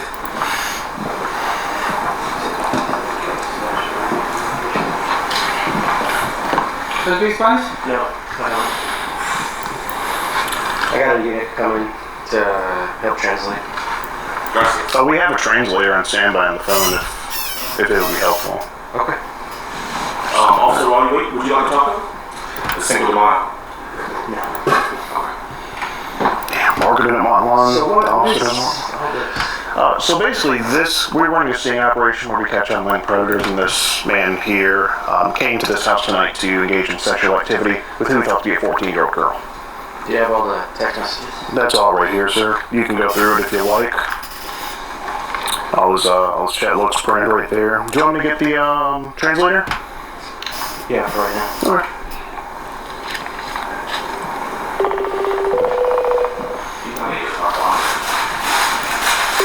Okay, let me go to West. Hey, Chrissy. This kind officer, I believe, would like to get some translating done. Okay. So I'm trying to ask, what is he doing here? Señor Jaime, ¿qué estás haciendo ahí? Te está preguntando lo que hiciera. Aquí Ya, ¿a qué viniste? ¿A qué fuiste? Sí. Yo vine a platicar con la muchacha, como le digo, pero nunca quise entrar, sino que conocerla primero. Y es todo, por eso. ¿Cuántos años? ¿De cuántos años te dijo? Ella me dijo 14 y yo le entendí de 40, pero ella es de 14 por lo que miro. Okay, so he was there to meet a 14-year-old outside that he was not Yeah, stuff is going to be evidence too. It's all good. Could you repeat that, Corsia? Okay, he said that he went there to meet a 14-year-old. Okay. That he was not going to go inside. Okay. Here, go ahead and stand up. Come on. Okay. Go ahead and put your head on your back. Yep. Don't be shy, man. And thank you. Nope. Yeah. I hope you're sorry to your wife and kids. Okay. Okay, you'll understand soon. Nope. Was not going to go inside. Okay. Here, go ahead and stand up. Come on. Okay. Go ahead and put your head on your back. Yep. Don't be shy, man. And thank you. Nope. Yeah. I hope you're sorry to your wife and kids. Okay. Okay, you'll understand soon.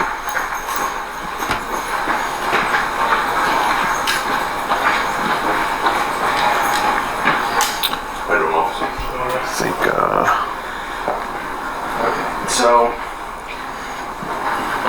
So you came to come see a 14-year-old female, boy, whatever. To do what? ¿A qué fuiste a ver a la muchacha de 14 años?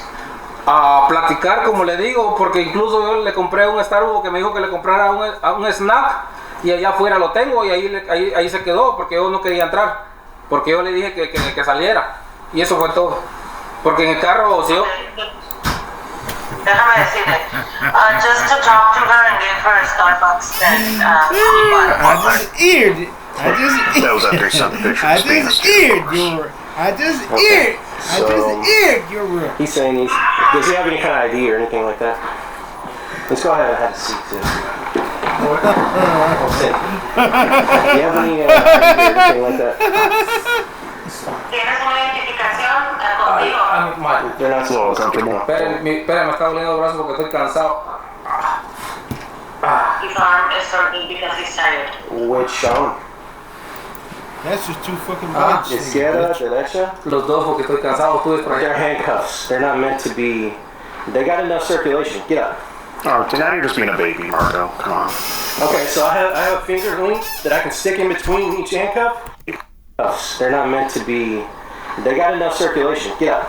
Oh, now you're just being a baby, Marco. Come on. Get up. Okay, so I have a finger link. Los dos porque estoy cansado. They're handcuffs. They're not meant to be. They got enough circulation. Get up. Oh, now you're just being a baby, Marco. Come on. Okay, so I have a finger link that I can stick in between each handcuff. That's more than enough space. Siéntate. Que cabe un dedo entre la esposa y tu muñeca, así que está bien. Que el dedo de tu modo porque estás cansado. Sí. Okay, he says it's fine. Oh, no, it's fine. Okay. God damn it. Just seems like it slaps, bro. Persistent? Just sounds like it slaps. Well, You're not gonna, yeah. well, we should get one. Yeah. Alright, can focus here. Oh. Okay. Alright, so you said you came to come see a child or Starbucks and all that. Do y'all have like his phone number and everything? Do you have an ID? Right here? I know. Give me a sec. Okay. I understand some English, I know that.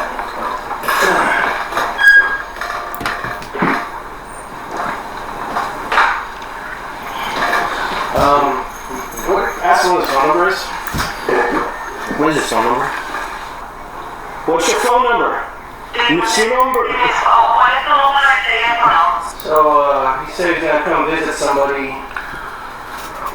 What are we gonna do with that? Oh, what do we have there? Huh. What are we gonna do with that?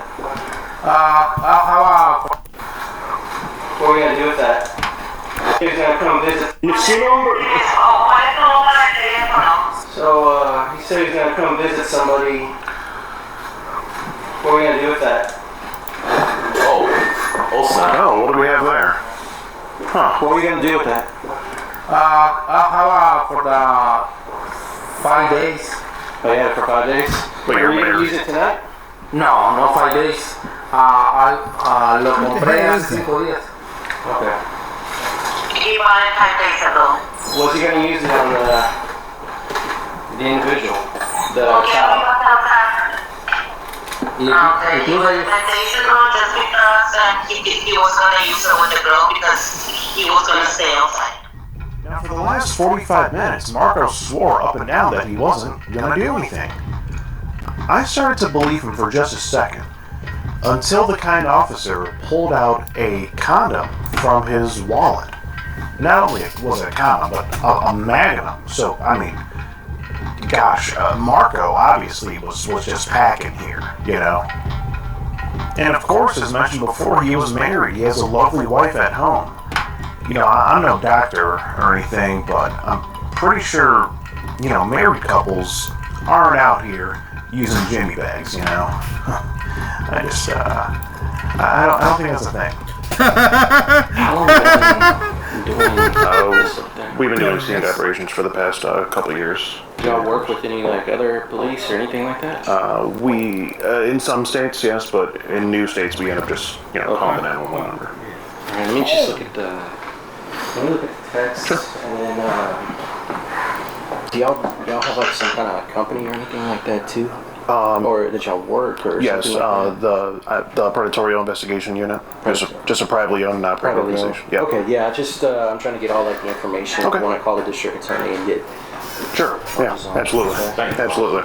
So she can tell him that he's detained right now. Whether he's going to be under arrest, we'll find out here within the hour. Okay. Jaime, ahorita no estás arrestado, estás detenido. Can you tell him that he got one thing right?